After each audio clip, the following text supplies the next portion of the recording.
Twongeye kubasuhuza kuri Concept TV nkuko mubimenyereye, muri kumwe na Ephraim. Kaba umunsi twongeye kubonana n'umumama w'umukozi w'Imana ukunda Imana cyane. Ubushize twari turi kumwe tuganira ku buzima bwe, yahuye nabwo bw'uburwayi. Rero twongeye guhura tugiye kugira ubundi buhamya abagezaho, ariko nkuko bisanzwe tangira tubanza gusenga, tukiyegereza Imana, tukiragiza Imana kugira ngo ibashe kuba natwe muri iki kiganiro. Mwadufasha mugasenga Imana. Murakoze. Uwiteka Mana Nyiringabo, nyakubahwa Imana, wowe ushobora byose, nta kibasha kurogoya imigambi yawe, kandi yose izina ryawe nirihimbazwe. Uyu mwanya rero nyakubahwa Imana, nongeye guhura na bene data. Uwiteka Imana Nyiringabo, ndagushimiye cyane ko wabarinze ukabarindira mu rugendo bagize, aho bagenderaga mu binyabiziga bitagira ubwenge, aho bari mu mirimo itandukanye. Wabanye nabo iminsi yose itambutse, natwe wabanye natwe, twongeye guhura turi bazima, ibyo turabigushimiye. Uwiteka Imana Nyiringabo, n'ukuri tugiye mu kiganiro cyiza, n'ubundi dusubukuraho ubuhamya twari twagiranye. Uwiteka ndakuraritse kugira ngo abe ari wowe uza umujyanama mwiza, abe ari wowe mwami ukorera muri jyewe, ne kuvuga ibyo ne kuvuga ngo ndengere cyangwa se ngira icyo nakuraho, ahubwo Uwiteka mvuga ibituma izina ryawe rishyirwa hejuru. Ndagushimira mpeje no mu bisatani, mu izina rya Yesu Kristo mpamagaye Uwiteka Imana Nyiringabo kugira ngo abe mu ruhande rwanjye kandi abe mu ruhande rwabo turi kumwe, kandi ahantu hose iki kirenda kibohoje, kugira ngo Uwiteka abe kugikoreramo connection yawe. Urakoze ko byumvise kandi ko bikoze mu izina rya Yesu. Amen. Amen. Murakoze cyane, Imana ibaha umugisha. Ubushize tuganira gihe duherukana, n'ubundi twavugaga ku bijyanye n'ineza y'Imana. Yego. N'ubu turacyakomeza rero tuganira ineza y'Imana, kuko iby'Imana dukorera aba ari byinshi. Hari ibyo tubona, ariko burya ibyinshi ni n'ibyo tutanabona. Yego, n'ibyo tutabona. Mu kiganiro cyacu rero twagezeho ubushize, hakunze kugaragaramo kwihanganira ubuzima urimo, ariko nanone binagaragara cyane ko wajya ugira kwizera gukomeye. Yego. Ibyo byose rero byagiye bigufasha, ariko nanone ukajya ukunda kubona ubutumwa buturutse ku Mana. Yego. Ugakomeza kugendera muri iryo jambo ry'Imana, agira kwizera nkagira kwiringira, ukiringira Imana, ibyiringiro bihamye biri mu mutima wanjye. Murakoze. Ibi byose rero byaragufashije, ndetse uza kuza kugera ku ntego yawe cyangwa ku byifuzo byawe, kuko ubwo duherukana watubwiraga ko wakomeje kwifuza gutaha, ukajya kureba abana, ukajya kureba uko urugo rumeze, ukareba ubuzima babayemo. Ibi byose nabyo byari biri mu bintu byari biguhangayikishije igihe wari kwa muganga. Yego. Twasoje rero tubwira ko noneho baje kukwemerera, baguha ambulance iragutahana kugeza mu rugo. Hanyuma rero twagira ngo utubwire uko waje kugera mu rugo. Ese uhageze na bwa burwayi bwawe, uhageze uburembe butakomeje nta mpinduka se? Ese abana bakubonye babyakiriye bate? Wese ubonye abana bawe wabibonye ute? Ibyo watekerezaga uri kwa muganga, ese abana babayeho bate? Waragiye usanga koko binyuranye n'ibyo watekerezaga, cyangwa se wasanze biri inyuma, cyangwa wasanze byibura hari ikiza kigaragara ukurikije uko watekerezaga? Murakoze, umwanya n'uwanyu. Murakoze cyane. N'ubundi jyewe mu buhamya bwanjye nibanda ku ijambo ry'Imana, kuko ijambo ry'Imana niryo ryabashije kunkuraho narindi, rikaba ringejeje aha ngaha. Niryo numva ngiye guheraho, hanyuma tugakomeza. Ni ijambo riri mu Baheburayo, ibice byaho 11, umurongo waho wa mbere. Reka dusome Abaheburayo ibice 11 umurongo wa mbere. Ubwo mba ngira ngo mwebwe barimo kudukurikirana mubashe mbese namwe kuba abafite Bibiliya mubashe kuba mwasoma, cyangwa se niba utanafite Bibiliya ariko nibura ubashe kubyumva mu mutwe ubifate. Reka dusome mu izina rya Yesu. Kwizera ni ukumenya rwose ibyiringirwa, udashidikanya ko bitazaba, kandi niko kuduhamiriza ibyo tutareba ko ari iby'ukuri. Kabiri, icyatumye abakera bahamya neza ni uko bari bagufite. Aho kantu uko umurongo wa kabiri nk'abantu turimo tuganira cyangwa se barimo kunyumva, icyatumye abakera bahamya neza ni uko bari bagufite. Imana tukize kandi Imana dusange. N'ubundi rero ndakomereza aho ngaho, ndakomereza aho twari twagarukiye, ni mu kwizera n'ubundi. Ntago njya kure yo kwizera, kuko na n'ubu ndacyizera kandi nzakomeza nizere. Imana ishimwe cyane. Amen. Hanyuma kwizera ni ukumenya neza, ni ukumenya rwose ibyiringirwaho ko ari iby'ukuri, udashidikanya ko bitazaba. Hanyuma akantu kavuga ngo icyatumye abakera bahamya neza. Guhamya abantu bose bahamya. Ushobora kuvuga ibyiringiro byawe, umuntu wese akavuga ibye, ariko bahamya neza. Guhamya neza no guhamya Imana, mbese ukemera no kuyipfira. Hanyuma icyatumye rero bahamya neza bakemera no gupfira Imana ni uko bari bagufite, bari bafite uko kwizera. Bagashyira baya Yohana mu mavuta, bakemera bakajya amavuta kugira ngo, kubera ko afite kwizera, aho kugira ngo ashye, ahubwo agahita ahinduka mu rugeto nk'uruhinja. Ni ukwizera. We buri cyari kiri mu mutima, ntabwo yari afite kwizera kuvuga ngo jyewe ndavamo. We yari azi kwapfa. Yego. Aho rero niho dushaka kugeza ibyiringiro by'abantu. Yego. Aho niho numva ashaka kugeza ibyiringiro by'umuntu, bivuga ngo wakwemera ukanapfa, ariko ibyiringiro byawe bikaguma ku Mana. Kuko iyo upfuye wiringiye Imana, ni nako ijambo ry'Imana ritubwira, hahirwa abapfa bapfira mu mwami. Yego. Ibyo rero iyo upfuye upfira mu mwami nta byaha upfana. Ariko iyo upfanye ibyaha nyine ubuzima bwawe bukomeza ari bubi kugeza ryari. Rero ni ukuvuga ngo kwizera, bariya bakera hari ahantu bavuga ngo Saduraka, Meshake na Abedenego babashyize mu itanura ry'umuriro. Hanyuma bavuze amagambo akomeye. Abantu, impamvu bavuga ijambo ry'Imana ryo ryamfashije rwose. Igitanda naryamyeho naryamanaga n'Imana, Imana ikanganiriza, naba nasenze neza nahamanyije nayo, ikareba umuntu kuri yo ntazi ntahamagaye. Uko hari ikintu naravuze nkibona maze amezi 5 ndwaye, wenda bakanureka nkababwire, maze amezi 5 ndwaye nibwo nemeye ko ndwaye. Ubundi nahoraga buri munsi nzi ko mu gitondo mba nakize, nimugoroba mba nakize, ejo bundi kuwa mbere mba nakize, ku cyumweru nzaba nakize, mbese nahoraga nakize. Ariko maze kumara amezi 5 ndi muri Faisal, nibwo navuze, abaganga nabwo narababwiye ati ndashaka kubabwira akantu keza uyu munsi. Bati tubwire ja, ntiburya muzi ko ndwaye. Baraseka nyine, baraseka, bari bamenye utuntu tw'udukoryo gusa. Baraseka bati none se ubu nibwo umenye ko urwaye? Nti kubera iki? Kuko namaga nzi ko mu gitondo mba nakize, nimugoroba mba nakize, n'udura amezi 5 arashize. Ubu nemeye ko ndwaye, ni mu ndwazi. Ubu nibwo ubyemeye. Baraseka nyine ko baranababara. Kuvuga ngo wumvaga ko mu gitondo wakize, se wabaga wenda ushingiye kuki? Ishingiye ku ijambo ry'Imana. Yego. Uko niba Imana yanyohereje umuhanuzi, umuntu akaza simuzi, sinzi aho aturutse, akaza akambwira ati Imana iravuze ngo. Hari abantu benshi bavuga ngo Imana ntivuga, ariko genda gwameza ko Imana ivuga. Aho turi kumwe hangana n'ubundi mo ndavugana n'Imana. Ubu nawe urimo undeba, urimo uravugana n'Imana, uko genda ndakamana gatoya. Ndakamana gato. Rero nukuvuga ngo Imana ikorera mu bantu nkuko na Satani akorera mu bantu. Nibyo. Yego. Hanyuma maze kwemera ko ndwaye, bwo n'umwana wanjye tukiri hano Kabutare CHB, iyo waza kudusaba ko nta kintu naryaga, nabwaga nta mafaranga utakoresheje, giye tugura isabune, ugure kotegisi, ugure mbese ibintu by'abanyeshuri, ejo zawagiye ku ishuri. Nuko nyine nabaga mbyibaza. Ariko Imana ibifite ikintu ishaka gukora.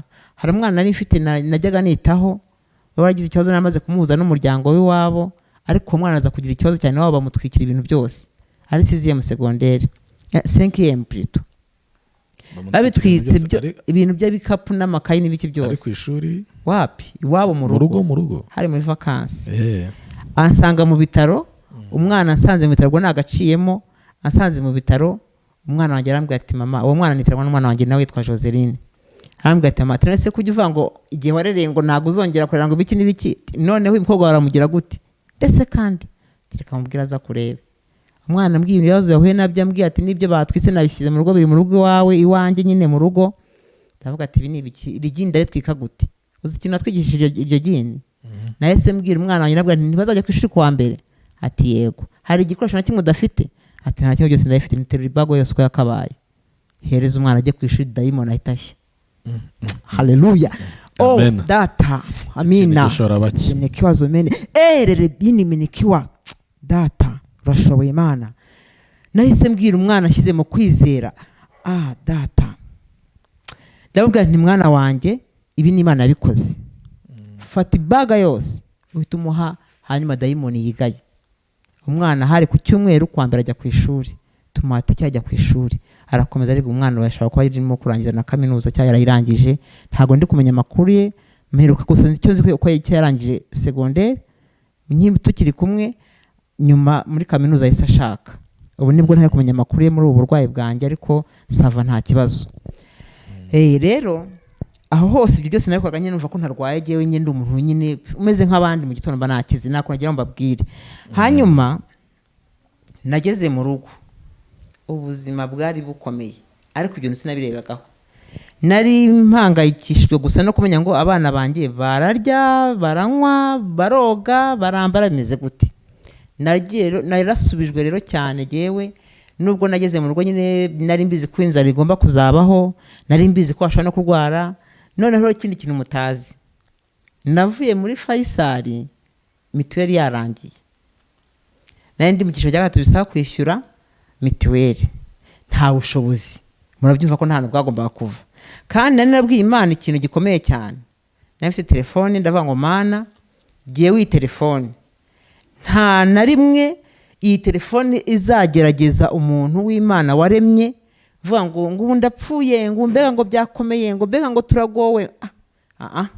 N'abana banjye barabizi, ntago nyamvuga amaganya kuri telefone. Telefone yanjye ishima Imana, telefone yanjye niyo kuvuga amakuru meza, cyangwa se ngasengera umuntu agakira, akambwira ati byoroshye. Ibyo nibyo menyereye kuri telefone, koko rero Imana yarabimfashije, narinze nkira. Mbese n'ubu turi kumwe, ntago ushaka kumama nkubwire we ngo nta kigenda, iyo mbonye narembye ukantelefona, telefone sinyitaba. Ahubwo nkoresha ku buryo nyine shakisha ukuntu nibasha kwicara nkabyuka, ahubwo ni meza. Tumeze wakuvanye ko ndi kuvuga nabi, none se ko numva ati mama, ati ko numva bimeze ukuntu. Na nyine ni hari ukuntu nagize akagiripe, ariko nta kibazo nuko nari ndyamye. Ariko ntago ushaka gukura umutima nkubwire ngo mva ngo byacitse, ngo ngo mbega ngo turaburaye, ngo mbese ngo narembye, ngo sibasha no kuva mu amagambo ntago ambaho. Uba wumva ko Imana iri bugusubirize gusa. Imana ihari. Kandi koko irabikora. Iyo utavuze Imana nabi ukayivuga neza, nayo ikuvuga neza. Hari ahantu nari mbabwiye Saduraka, Meshaki na Abedenego bajya kubashyira mu itanura ry'umuriro. Barabwiye ngo noneho niba mutemeye kubarara, ngo bararira ikigirwamana cy'umwami Nebukadinezari, tugiye kunegeza itanura kuri abo zirimo ryaka, tugiye kuryenyeza inshuro 7, muri make umuriro kuba inshuro 7. Aho kugira ngo bababare cyangwa babone ko nyine koko bagiye gukongoka, bavuze ijambo rikomeye ryo ngira ngo abantu barimo kunyumva bagira ibyiringiro bihamye kandi bagire kwizera. Nyuma yo kwizera haba hari ikintu Imana igomba gukora kandi cyiza. Ni nabyo twasomye aha ngaha. Icyatumye abakera bagira bahamya neza nuko bari bagufite. Natwe rero dufite kwizera, nta kintu kimwe tutabasha kugeraho. Kandi ibyo tutagezeho ntitubishinje Imana, hari igihe twabigizemo uruhare. Yego. Hanyuma bamaze kubona ko itanura byenyeje 7, baravuga ngo umva Nebukadinezari, Imana dukorera ibasha kudukiza, ariko naho itadukiza ntago turi bwararira icyo kigirwamana wawe cyawe wikoreye. Uko ni kwa kwiringira Imana, kwizera. Bivuga ngo ibasha kudukiza, ariko naho itadukiza. Akantu ushaka kubabwira gakomeye, ari nako nakarigeze kubabwira, ni ukuvuga ngo kwiringira cyangwa se kwizera buri wese yabikora, ariko ukavuga ngo yenda nizeye ko mfite amafaranga, ninanirwa kujya mu mujyi ndatega moto, nishaka kujya i Kigali ndatega imodoka, niba na ngombwa ndayikodesha, nizibura ndayikodesha. Ariko uyu waravuga ati ibasha kunkiza, ariko nubwo itankiza ntabwo ndi bukore icyo kintu. yego Aho rero hano hakomeye cyane abantu tugwa, abenshi naho tugwa cyane, kuko nyine urambye uti ndagukangisha iki, sindi buguhe amafaranga, nturi burye, nturi bugire gute. Urumva rero niba utari burye ubwo se ugiye gupfa noneho, ubwo se ari kurya no kujya mu itanura n'igikomeye n'iki, no kujya mu itanura.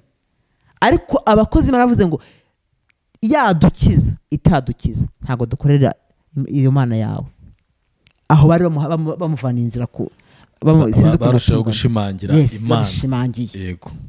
Rero Imana aho iri mu ijuru buriya nayo yagize gutya ati kweri aba bantu barampamije, hanyuma mbakorera iki, reka nanjye nereka abantu koko ndi Imana yabo. Buriya hari no ku Imana itari aho hafi, itarimo no kubitekerezaho, ariko ikimara kumva iryo jambo ryo guhamya rije mu mutwe ku rurimi rwabo, buriya intebe yayo yisinyeganyega.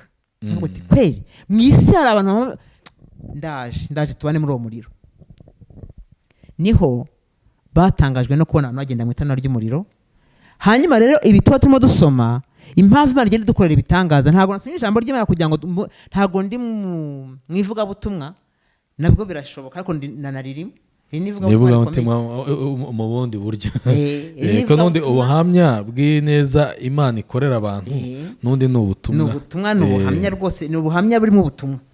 Hanyuma mu by'ukuri mu bintu Imana yankoreye, ntabwo nanjye nahagararaga ngo nibaze ko iki kintu gishoboka, ariko kubera ko nzi ko Imana ishobora byose, narakiremaga mu mutima wanjye nkakirema. Ubwo nkigera mu rugo tubaye turetse abahanuzi Imana iba yaratubwiye bano banditse muri Bibiliya, ariko noneho uretse n'aba banditse muri Bibiliya, twebwe tuhari kugira ngo wowe muntu urimo uhangayika, wowe muntu ufite ibibazo, ubashe kumenya ko atari Yakobo, ko atari Isaka, ko atari Aburahamu, noneho ni mama Kayitare Jeanne. Mama Kayitare uhari wambaza akabazo k'abantu none se ko mama Kayita ubwo ngubwo ko watahaga wumva nkuko mwana mumbaza ikibazo. Mu by'ukuri natashye mvuga ngo napfa nakira, ariko nzapfa nyiringira nkuko Yobu yavuze. Yego. Yobu yageze kure avuga ngo naho napfa nyiringira. Imana ishimwe cyane. Nanjye no mwanya nahagazemo nkumva nta kintu cyankura ku Mana, si uburwayi kuri ijambo ry'Imana tuvuga ngo ese n'icyatandukanye no kundo rw'Imana, ese ni ugutotezwa, ni ukwanga n'abantu, ni bigishi bavuga, ariko nta na kimwe cyatandukanye no kundo rw'Imana. Imana ishimwe cyane. Amen. Hanyuma aho ngaho muri make tugendeye mu ijambo ry'Imana, jyewe nageze mu rugo mbizi neza ko ntacyo kurya, mbizi neza ko ntacyo kunywa, mbizi neza ko nta mafaranga, mbizi neza ko mituweli yarangiye, mbizi neza ibibazo byose nsanze mu rugo byose nari mbizi. Ariko nkavuga ngo Uwiteka ndi mu biganza byawe, nta handi mpanze amaso uretse kuri wowe. Nta by'abavandimwe n'abavandimwe mfite, ntabwo ari abavandimwe wavanye ngo ntibahari, barahari bake, ariko mu by'ukuri nabo usanga bakeneye ubufasha, ku buryo utavuga ngo wenda ndavuga ngo hari umuntu ushinzwe ubuzima bwanjye. No kugeza kuri uno munota nta muntu ubuzima bwanjye bagaze mu kiganza cye uretse Uwiteka Imana Nyiringabo hamwe n'abana banjye. Abo bana ariko nabo ntabwo ubuzima bwanjye buri mu kiganza cy'abana banjye, siko mvuze. Ubuzima bwanjye n'abana banjye bahagaze mu biganza by'Uwiteka, ko ntacyo twari twageraho. Yego. Imana ishimwe cyane. Hanyuma rero nkigera mu nzu, abaganga bamanuye kuri burankari, mva muri ambulance, babona ngeze mu nzu batabitekerezaga. Katuzi ko tuhageze, barahamagara Faisal ati twageze, ubu tumushyize ku gitanda kiri muri saro. Narabwiye abana ngo bazashyira agatanda muri saro kugira ngo njye mba ahantu hafi, ntawe uza kunsura mu cyumba, ntawe uza kugira gute. Numvaga ari kubwo buzima kandi njye menya n'urugo, numvaga ngomba kumenya urugo harurinda. Hanyuma abaganga basiga aho ngaho baranyorosa, cyakora disi bagize impuhwe nyine, babona urugo njemo, bareba n'ahantu namba. N'ubwo hari ukuntu nyine Imana yize ariko nabwo ari nabo baganga bo muri Faisal bamfashije, bishyize hamwe, babonaga ahantu bansize hadafashe mu nzu y'umudugudu baduhaye tuzuye, bapfa ubashyizemo agasima nyine kugira banjyanyemo nta sima irimo, harimo amatafari narisasiyemo jyewe, inzu nyine ubona nawe pe. Noneho bakavuga ati nabona akagare azajya akagenderaho gute, no ku makaro byaranze, nta kagare nari mfite. Ubwo kwaro kurya navuye Faisal nta kagare mfite. Byari ryo mu bitaro.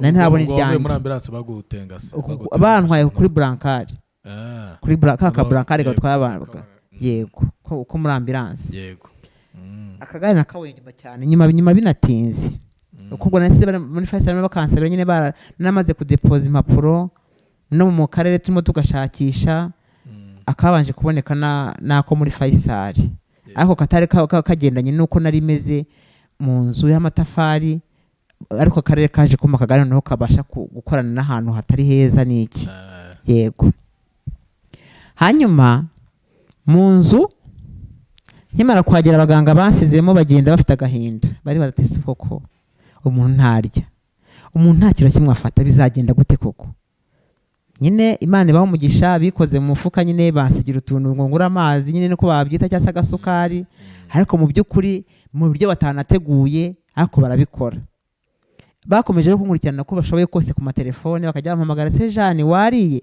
igitangaje n'ubabwira imbaraga z'Imana ya neza y'Imana ngeze mu rugo mva Faisal nibaza ko nyine tuzaho bikancanga ndwaye igifu n'ubu ngumbabwira igifu cyanjye gifite ulcère chronique ariko no cyagize ibisebe byinshi cyane ubu mu sengesho nsenga sayimana ngo nindire kanseri kuko ihora imbwira ngo nyine nkurinze kanseri ariko igifu cyanjye cyarashize kwa muganga nyine barambwira bati ibisebe birimo birasa nabi nyine inkondo yo hejuru yarashize iramungwa yo hasi nayo nuko ariko igifu nakirwaye imbere yuko ndwara ubwo burwayi noneho hakubisemo n'imiti birumvikana no kutarya kiba grave rero navuye muri Faisal navuga ati Mana rero igifu cyanze regime muri Faisal ariko hano ngiye nta regime ihari nta kintu kimwe gihari hagiye kujya haza imyumbati abaturage batuzaniye haza ibishyimbo abaturage batuzaniye haza ibijumba abaturage batuzaniye none ikintu cyose kizakinjira mu rugo rwanjye Uwiteka Imana nkihinduje imiti igifu byose nzajya mbirya nta kintu kimwe nzajya nsigaza ubu ndakubwiza ukuri pe ibintu byose ndabirya wakomeje kuguma muri kwa kwizera ukumva yuko ndabisengera kandi Imana yabitanze nimba yabwiye umuntu ngo nanzanire imyumbati ni Imana yamukoreyemo none se uwo muntu wazanye imyumbati nyine Imana yibishaka ari kumbwira ngo nazane ibirayi ikamuha ubushobozi cyangwa se igatuma undi muntu nkawe ushoboye kubona ibirayi ushoboye kubona utuntu nyine tworoshye ukatuzana ariko se nibitumye umuntu nyine nawe w'umucanshuro umuntu w'umukene iramuha nibyo yahinze asaruye murima we amashu ibijumba ikintu cyaje cyose igisekeje rero bakambaza muri Faisal Jeanne Karame wariye yigo wariye iki ibijumba wabirishije iki amashu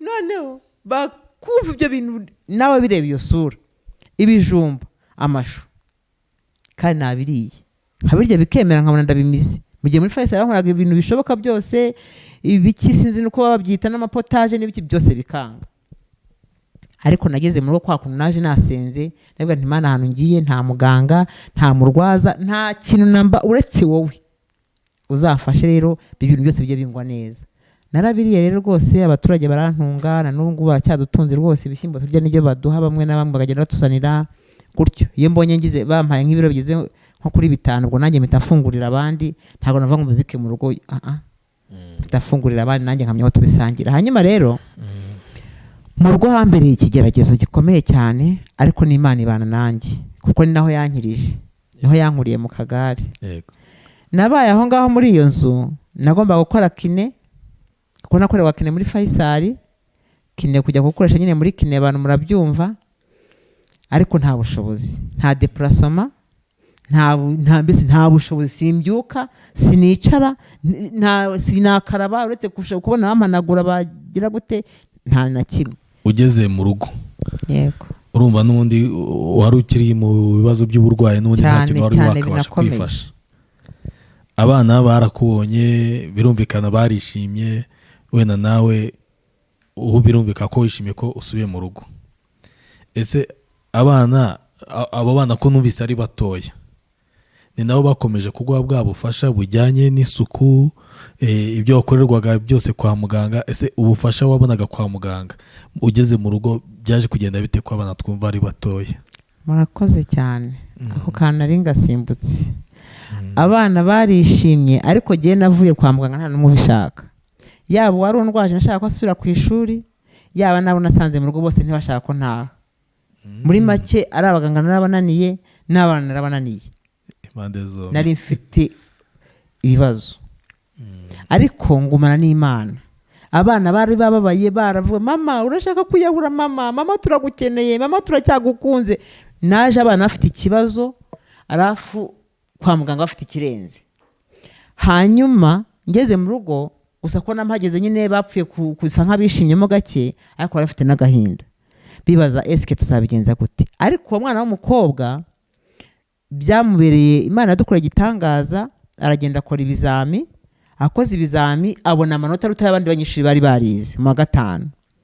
Hanyuma baravuga ati yiga kuri sefu hariya kwitaba inaha ngaha kuri sefoteke. Hanyuma abarimu bemera ko yimuka, ariko diregiteri aravuga ati twebwe dukorera ku mihigo, uyu mwana turabizi ibibazo yahuye nabyo pe. Yaraza akagera mu ishuri agahita agenda akaza gutya ntabwo yigeze yiga. None ubwo atigeze yiga uyu mwana mureka asibire. Barababwira ati umwana arasibira kandi mubona ubuzima arimo ari we chef de famille, nawe ari umwana, biraza kugenda gute? Mureke yimuke basi arangize abone ko azajya afasha nyine. Biranga, ariko noneho abarimu bamufasha kumushakira ikindi kigo, ajya kwiga kuri Aparudi mu Ruhango. Ahageze rero ababwira ikibazo afite, bamuhaga uruhushya akaza buri weekend. Ubwo rero ntimumbaze hagati ya weekend byabagamo nta muntu w'umuturage duturanye ahangaha mu rugo nigeze hamaga ngo naza nkarabye cyangwa umuntu wo muri famille hoya. Muri weekend umwana wanjye yaraza akanyoza akampindurira umwenda, yarangiza uwo mukobwa w'imfura yanjye yamara kumindurira imyenda agasubira ku ishuri. Aba muri ubwo buzima bugoye, ariko nabwira ubuzima bugoye bwari bugoye. Satani rero n'umukara, ariko nshaka kubwira abantu barimo banyumva, niba Imana ivuze ngo igukoreye igitangaza, Imana iravuze ngo ndagutabaye, wiva ngo gutabare saa 10, wiva ngo gutabare saa 11, wiva ngo gutabare ejo cyangwa kuwa kabiri cyangwa kuwa gatanu cyangwa ku cyumweru. Ahubwo hagati yaho ivugiye naho izakorera, jya usenga aho hagati Imana ihabi, kuko aho hagati uca mu bintu byinshi. Jewe yambwiye ko nkije ndi mu rugo, ngera Kabutare irankiza, ngera CHB irankiza, ngera Faisal irankiza, na n'ubu tuvugana nzakomeza kuvuga ngo Imana iracyankiza, n'ubu iracyankiza. Ariko yagiye ikora duke. Hari ukuntu agenda ikora akantu imanura muri make yoroshya umusonga. Ahubwo ikintu kigoye muri twebwe subiye mu ivugabutumwa, ko gere n'umuvugabutumwa buriya ndi umunyamasengesho, ndi umuvugabutumwa. Hanyuma nuvuga ngo subiye mu by'ivugabutumwa yo igabanya umusonga ikaworoshya, ariko muri uwo musonga irimo igabanya Prince ishobora kuba ari wowe urimo ishaka kureba kwizera kwawe ko kungana, cyangwa se uwo muri kumwe niba koko afite kwizera. Icyo rero uba uri ku munzani, ahubwo mujye mureka tube ku munzani neza, tube ku gipimo cy'Imana neza, ku buryo Imana iyo izi kavuga ati koko wa muntu wanjye aranyubaha kandi aranyubahisha.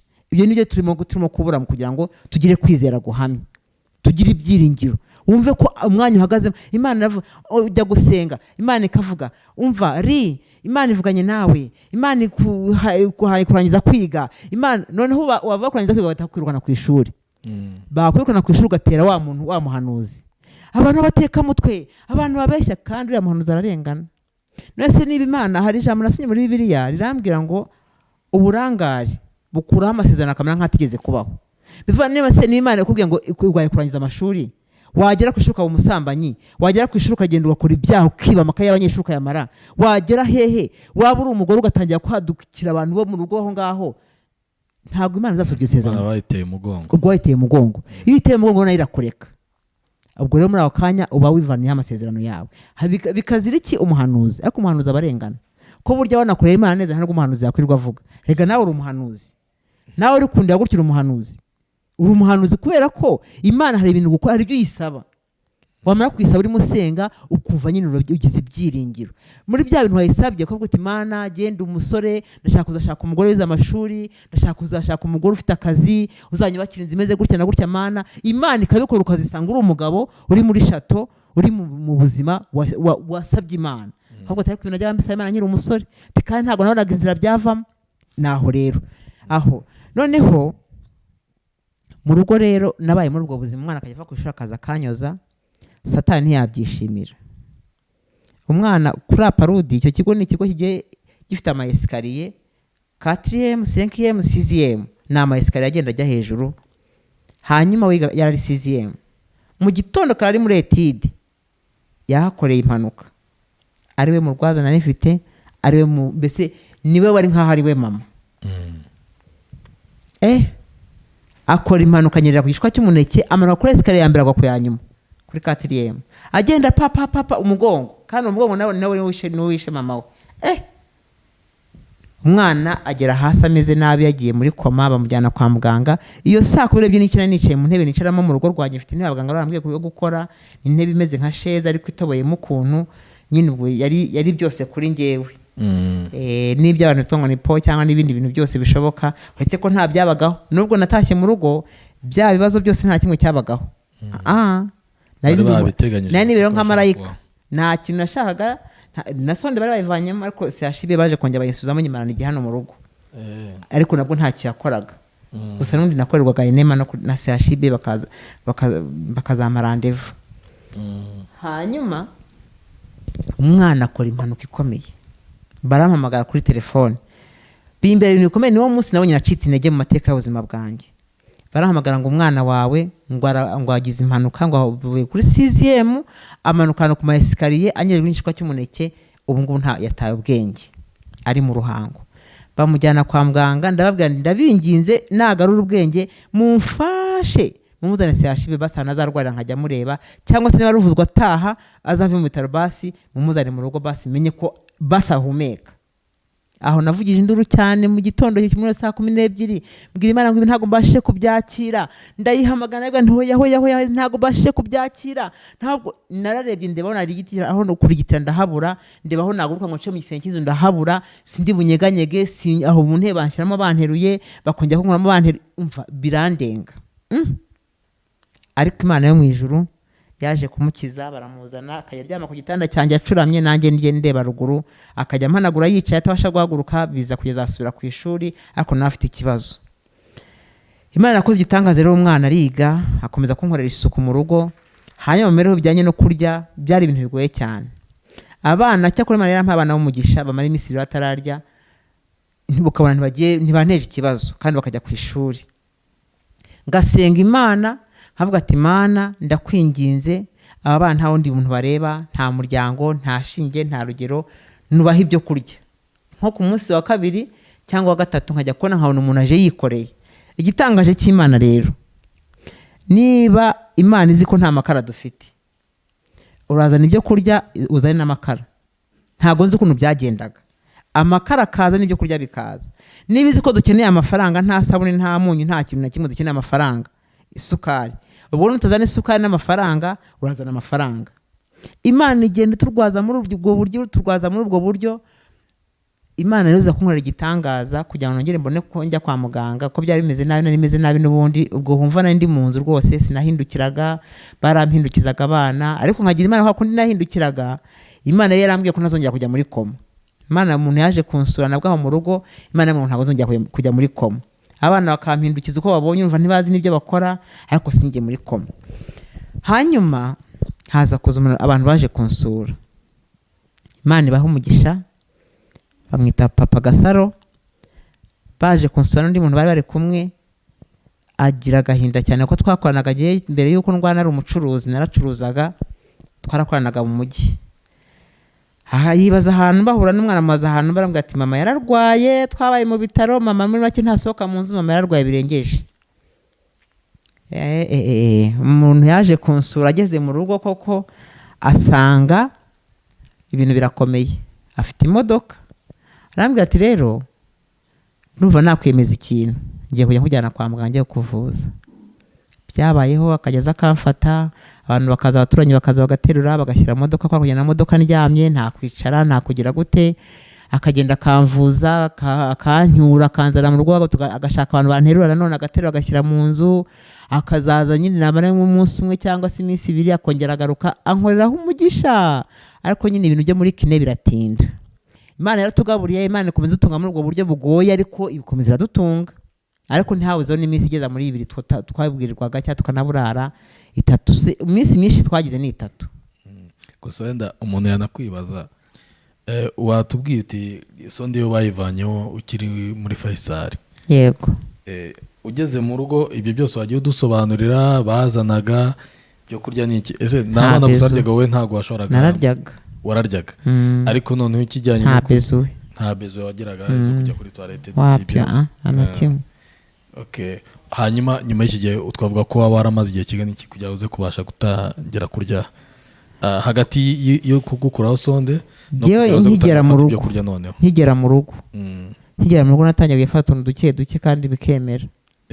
Nkigera mu rugo nkiva Faisal no wajya nasanze Imana yicaye aho ngaho no mu kanwa yawe birafunguka. Nanone umuntu yakwibaza ati se utangiye kurya urabona amaze igihe kirekire cyane hafi umwaka utarya utanywa nta ngaruka byaraguteyeho umuzima wumve ko hari icyo bikubangamiyeho kandi ukiri no mu bundi burwayi? Ibintu Imana yakoze biratangaje naho byajyaga simpazi kuko nararyaga nkanywa nta bezwe nta petit bezwe nta grand bezwe nta toilette nta kintu na kimwe aho byajyaga simpazi. Ibyo bikaba bishobora kuba byaramaze igihe kingana iki ku buryo watangiye kuvuga uti none nongeye kuri toilette? Namaze imyaka irenga ine kandi urya indya nywa imyaka irenga ine itangaza cy'Imana ku cyumba imyaka irenga ine kugera mu myaka 5 urebye natangiye gutangira kuva ko hari ikintu ushobora gushaka gukora nyuma y'imyaka 4 n'igice ariko nabwo ntibikundi bikansaba kujya hospital sashibe bakagira icyo bakora no kujya nenema no kugira bakanyuza mu nda. Yego nibwo buzima barurimo.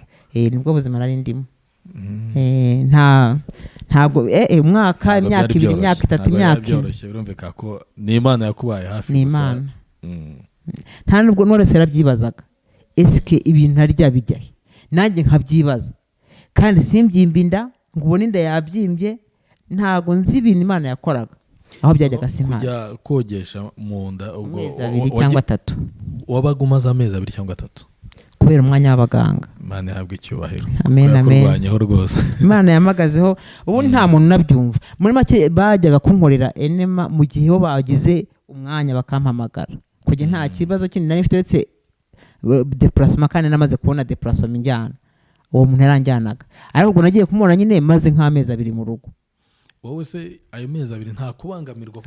Nta kintu numvaga na kimwe se kutabyuka no kuribwa ukuntu numvaga ndibwa nkumva nyine umuntu unje iruhande wese usheze kunsura naho ngo mpondahonda ugahondahonda ku mata numvaga mu indani hari ahantu hanjye ariko ntabasha kugera.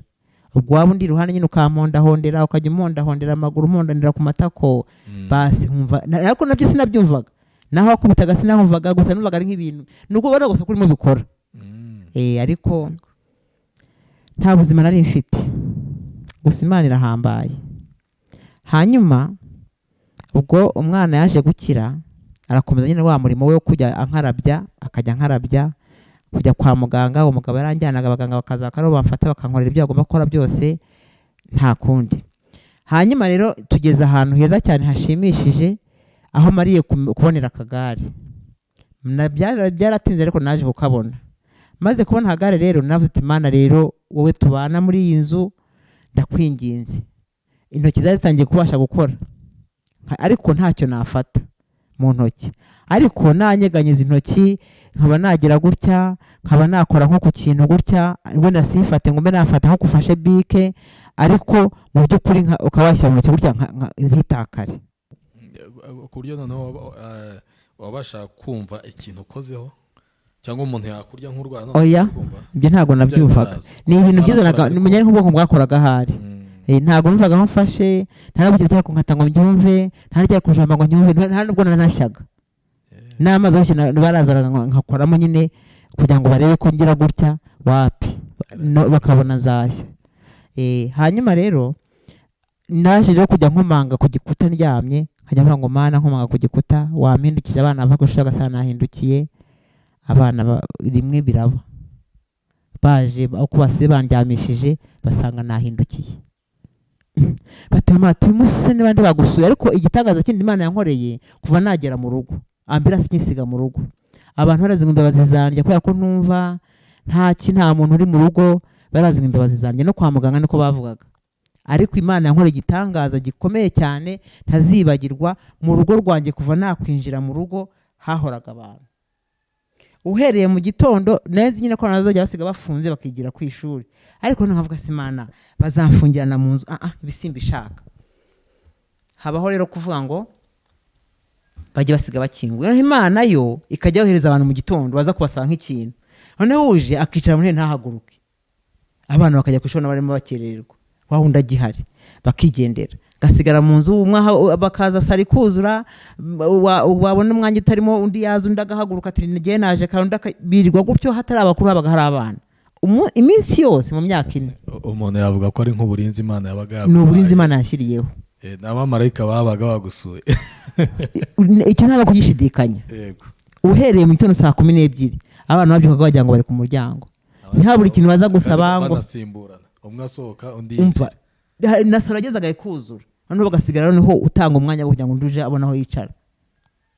Ibyo kintu abantu bose barabizi. N'umuyobozi ubu ngubu tuyobora mwarimu Claude Papirene nawe arabizi, mu rugo hahoraga huzuye abantu, n'abapastor n'abashumba bose baza kunsura basanga huzuye abantu.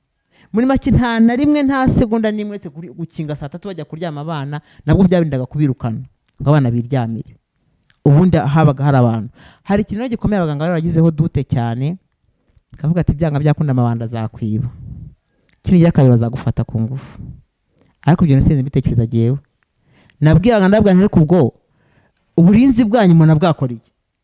Uburinzi bw'Imana nibwo burinzi bubaho, ubwenge bw'Imana nibwo bukora, abandi bantu baribeshye. Rero ubwenge bwabo burahari, Imana iri muri ge, ntabwo izantanga, ahubwo izama ego ko ntabwo igiye kubakora nimugiye kujya mwumirwa. Numva bafite ibyirinyo ko bavuze ngo izankiza, numva ko bwambwiye ko nazabagwa, deje babwira mu nzira zo kunkiza. Numva nyitegereje mu gitondo nimugoroba, ibindi wambwira ntago nakoranaga nabyo. Reka aha ni Imana iri wapi. Niba ko atunzwe no kwizera guhagije. Kwizera nicyo kintu turi bugumeho cyane, kandi ubu ngubu nicyo kintu nzi ko n'ubu tuvugana giye mbwira Imana amafaranga ashaka. Habwa nyine ariko sinyibwira abashaka ko giye nta mushara mba nyisaba, ahubwo njya amadeni. Ariko ufite limit, habwa ati Imana sishaka kurenza, ishyura kandi udutunge.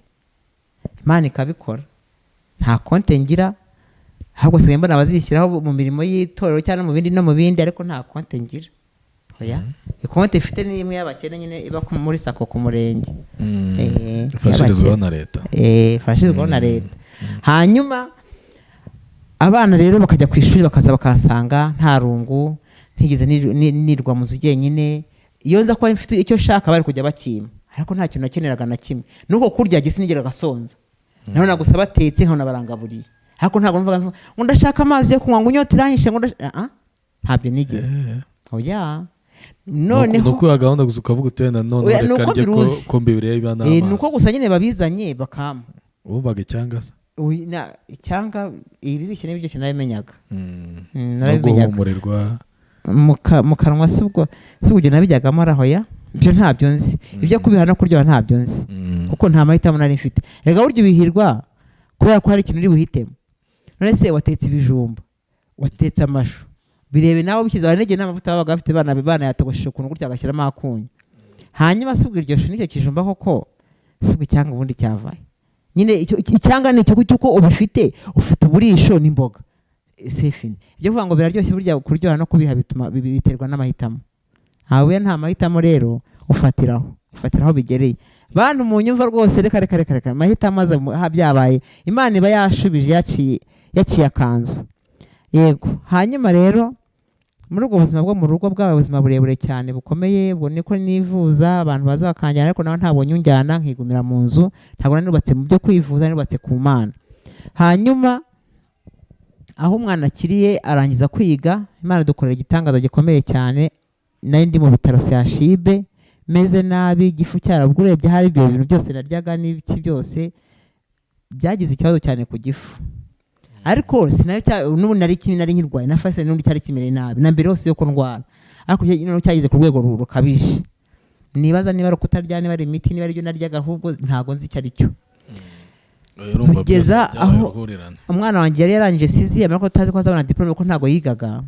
urumva yigaga agenda anarwaye kuko no kwiga yigaga ahagaze kwicara ku ntebe ashaka kumara iminota 30 yicaye ku ntebe ko yari yaguye agusha kano kantu ko kano k'inyuma yego ntabwo bashaka kwicara no mu bizamini bya leta rero yakoze ikizamini ahagaze we yari abyemerewe ko abaganga bari barabimwemereye ntabwo twa dufite gahunda yo gutsinda ntabwo twese tugora Imana gusa agiye mu by'Imana ikora nizeye havuga ati Imana icyo uzakora tuzashima icyo natabona diplome ntacyo ngushinje ariko nayibona Mana nuko uzaba uhabwa icyubahiro izavuye mu biganza byawe ikibi cyacu rero duhitamo Imana tuyihitiramo kandi Yesu ari mu gashyamba k'Getsemani yavuze ijambo rikomeye aravuga ngo data niba bishoboka kino gikombe kindenge ahita agarura ubwenge yumva ko agiye kure y'Imana aravuga ngo data bibuko ushaka niba uko ashaka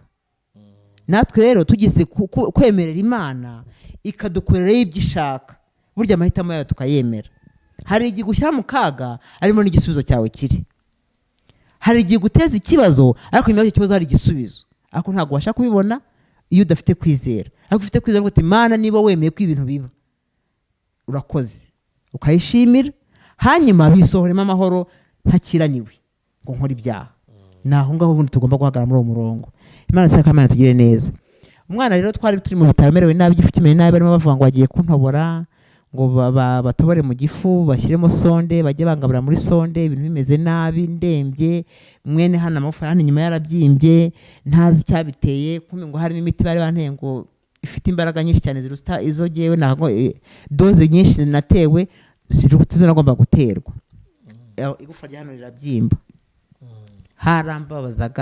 harambabazaga cyane abaganga rero mu gihe amaze gufata umwanzuro wo kumbaga ngo dutegereje ko haza bya bintu nyine by'amanota asohoka y'abana twari turi mu bitaro ntabwo nari mfite amatsiko pe singe urabona nyine rwose umwana we yarahangayitse yirirwa abaza abantu ariko Imana yakoze igitangaza ku munsi wa nyuma bagiye gutangira ibizami avuye mu rugo nari ndwaye cyane meze nabi ahamara iminsi ageze ku ishuri buriya hari abantu Imana badushyiriye mu nzira gutya namwe nk'uko twahuye sarwo twari tuziranye uko Imana yaduhuje izaguhuza n'abandi nanjye muze n'abandi kandi hari ikindi kintu gikomeye Imana ikora ubuse ntitwagiranye ubucuti ntitwagiranye mu bantu hanyuma rero aho ku ishuri hari umwana wamurebaga nyine wasubiye mwanga aho ati ibo yarazi ko ari umwana w'umubyeyi nyine ari umwana mubakire wabayeho neza kuno umwana w'inzobe wenda hari igihe muzamubona ubwo tubaye abavandimwe tuvuye gutya hari igihe muzamubona umwana wari inzobe ari muremure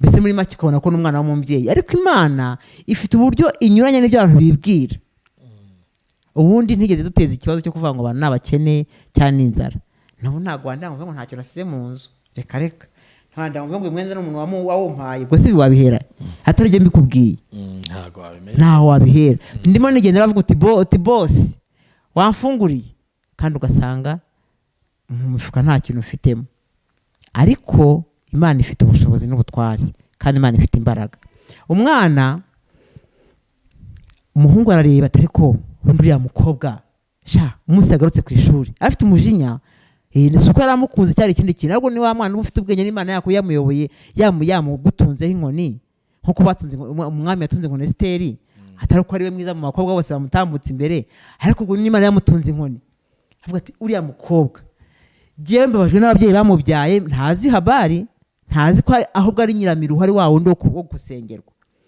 uriya mukobwa nashaka kugenzana mukubita niba na ngombwa ubundi basi niba wiyanga yafasha ababyeyi bamubyaye batanga minerval yishyirwaga na Farijeda ariko nyine we ntiyarabizi ariko niba na leta kwishyurira nayo ntawe ugomba guhomba birumvikana ava mu rugo rero asanga umwana yarabishe umwana w'umuhungu umwana twaramushimiye Imana maze kumenya kugenda twaramushimiye cyane umwana namuhamagaye ati ndagushaka hano ndara nabanza namusuzugura ko arazi ko by'abahungu nyine aramusuzugura ati ndagushaka ko tuganira ndagushaka kandi ndagushaka icara hano nanjye nicara ngaha ntago ngutereta sishaka gutereta genda gushaka ubundi urashaka kwiga none se ubona ndangaha ntashaka kwiga none se niba ushaka kwiga iwanyu hakuri cyangwa ahantu ujya kuzerera ni he sinshobora kwibaza buri munsi wagiye ama weekend yose ntuhari undi wagiye uba wasohokeye he n'abagabo gusohokana ndashaka kuvuga ngo niba ari abagabo gusohokana umenye ko urimo gukorera ishyano kandi bose bazatakujugunya. Niba ariyo nzobe yawe igushuka uribeshya. Arabanza aramutunga nyine amutota igitutu. Umwana ararira kuko nyine umva yarabaye nk'umukomerekeje. Umwana ararira ati ururijwe n'iki se? Nkubwiye nabi, genda ndashaka ko wiga, tugiye kwinjira mu bizami, ndashaka ko wiga, ntacyo dupfana ntunzi nanjye sinkuzi ariko ndashaka ko wiga. Ati ndashaka mubwira amakuru yawe, niba atari abagabo bakujyanye mbwira amakuru yawe. Umwana aramutekerereza amubwira aho aba yagiye kujya gukarabya mama aba mu kagare, ubona namaze kubona akagare, mama ni umuntu wamugaye, mama aramubwira byose. Kumbi nuko bimeze. Yari umuhanga rero mu ishuri, yaramufashije aramubwira ati urashaka gukora ibizami ugatsinda, urashaka kwiga mu ruhande rwawe, ataretse no mu ruhande rwanjye na mama arabishaka kuko ni jyewe chef de famille, genda ndashaka kwiga kugira ngo ufashe umuryango. Umwana yaragoye yarahangayitse ariko Imana ntabwo ushaka kumenya ngo ubimenye. Reka ni umwana w'umubyeyi nyine w'ibisubizo niko wamubona. Ariko byose byaterwa n'iki? Kwa kwizera nabone nabatoje gusenga. Igihe cyose nigeze batera ubwoba, ntabwo bigeze bumva mama wabaganya, ntibigeze bumva mama bavuga ngo murapfuye ngo birarangiye. Ahubwo igihe cyose mbabwira ibyiza. Nk'ubu tuba dufite turi mu nzu y'umudugudu wa leta, ariko gimba mbabwira ati niyo tuzasaziramo ahangaha kino kibanza Imana izagikubita metaje gitereke metaje. Abana bagahora bari muri morale bafite ibyo byiringiro. Ibyo rero nibyo Imana ishingiraho, uko ibona utayishebeje gakora n'ibintu utayisabye. Imana ishimwe. Hanyuma umwana uwo muhungu yaramufashije ariga, akayashaka ibizami by'abandi bakoze ntiherazi naho yabishakira, kandi none ntiyari no kubyigisha akamwigisha. Imana ikora igitangaza. Ikizami bizi akaba ari cyo bakora, Imana ikakimuzanira kumwe yagisomye neza kikaza ari cya kindi. Kandi umuhungu nubwo yabonye amanota meza kanatsinda akabona buruse, ariko mu by'ukuri amanota uwo mwana wanjye Joseline yabonye ni amanota yarashimishije, ariko nanone atari byakira, ariko abona amuha diplome. Ni ibintu byatangaje n'abarimu rero bitangaza n'uwo mwana, aravuga ati ko biri kose sinkoreye ubusa. Yaje kunyongora rero ndembye meze nabi cyane, arambwira bimwe bavuga ngo Imana ishimwe ngo ubikire kare. Yaje kunyongorera arambwira ngo mama ngo uzi ko natsinze, ngo nabonye diplome, sinabashaka kunyeganyega, sinabashaka kugera gute. Urumva byayifashe intera, harashize igihe ubuzima bwo tumaze kumenya nyine bwo mu rugo. Nubwo ndi mu bitaro ko tumaze kumenya ubuzima bwo mu rugo bwo kugemura no kugira gute, ko Faisal ntabwo batugemuriraga baradutunze, ariko batungaga agende batungaga umurwaza. Ariko gusa n'umunsi baradufashaga, Imana ishimwe. Hanyuma ubundi buhamya bw'ukuntu yaje kwiga kaminuza, ntabwo ari Faisal yamwishyuriye, ni ibintu bikomeye n'ubundi buhamya nzababwira ikindi gihe. Reka dusimbuke nigerere ahantu Imana naramaze kubona akagare, noneho aho ntahiye mvuye mu bitaro uwo munsi naramubwiye ati rero giye bavuze ko bashaka kuntobora bakanshyiramo sonde yo kungaburiramo, ntago jye mbishaka. Mu gitondo ndasezera. Umwana ararira ati mama nanga ko njya kwishima, najya kwishima nawe ugahita unzana ibintu bimbabaza, mama guma kwa muganga bakubona. Giye ndashaka gutaha, nari ndimo sonde. Nibwo natanye sonde nyuma y'amezi 2 hano mu rugo. Ubwo rero umwana urumva umwana yarababaye cyane, yumva ukuntu ngiye gutaha n'undi arwaye, navuye muri Faisal atarabishaka, avuga ati mama bakurwaje, ariko giye kwizera kwanye nari mfite, numvaga n'ubundi nkigukomeje, nkumva koko biri kose n'ubwo abaganga bamvura simba pinga, simba cinege abantu mwivuza, ariko nyirizina ukivuza nawe ufite ibyiringiro, ufite kwizera. Hanyuma ubwo nafashe umwanzuro wo gutaha, numva ngomba gutaha kugira ngo atazambaga ngo bajye kwishyiramo iyo sonde yo kugaburira yo kohereza ibintu mu gifu bidaciye mu kanwa. Hanyuma uko byarabaye bwarakenda sezera biremera ndataha. Ngeze cyane kutigeze unagira isezerano ryo kubagwa. Cyane nicyo kintu nabaga nahagazeho. Avuga ati ndahangaha biraza kuba. Kandi nyamara nagatashye ni bibi. Sabye gusezera nabwo mve ko imbaraga z'Imana baranyemereye baransezera, kandi ndimo sonde bazibazo mfite baranyemerera baransezerera. Aho nabwo si imbaraga z'abantu ko yo basubiye inyuma burya bari kwigaye. Bagati banahamagaye bati umurwayi ninde wamusezereye. Ariko nyine Imana ibifite ukuntu yabigenje. Yego. Ikagira ibintu cicekesha. Hanyuma twageze mu rugo mererwa nabi cyane, sonde ibi kibazo. Namaze amezi 2 nimba ntangiye kugira infection irambabaza ubwenge burayoba, irambabaza bamwe ko njya kwa muganga bajye kwikuramo. Naragiye ko najya kwa muganga nta muntu wasubizaga inyuma, bari bazi ukomeze sonde bayikomera ko nari nagiye nitwaje n'amabaga nzi ko tujya mu bitaro ko nimeze nabi cyane. Ariko nkabwira Imana ngo Mana ibitaro ni ikibazo, sinshaka ibitaro, ufashe ugendane nanjye kandi rwose pe ntahe. Imana nkora igitangaza gikomeye cyane. Bamvanyemo sonde, bamaze kuyinkuramo mu gihe bagiye kuza gushyiramo indi sonde cyangwa se bashyire mu bitaro barebe ikibazo uko kimeze, umuganga baramuhamagaye wari urimo ubikora, haza undi mushyashya. Nabyo ni ibintu ni inzira z'Imana, za nzira twaze tuvuga z'Imana.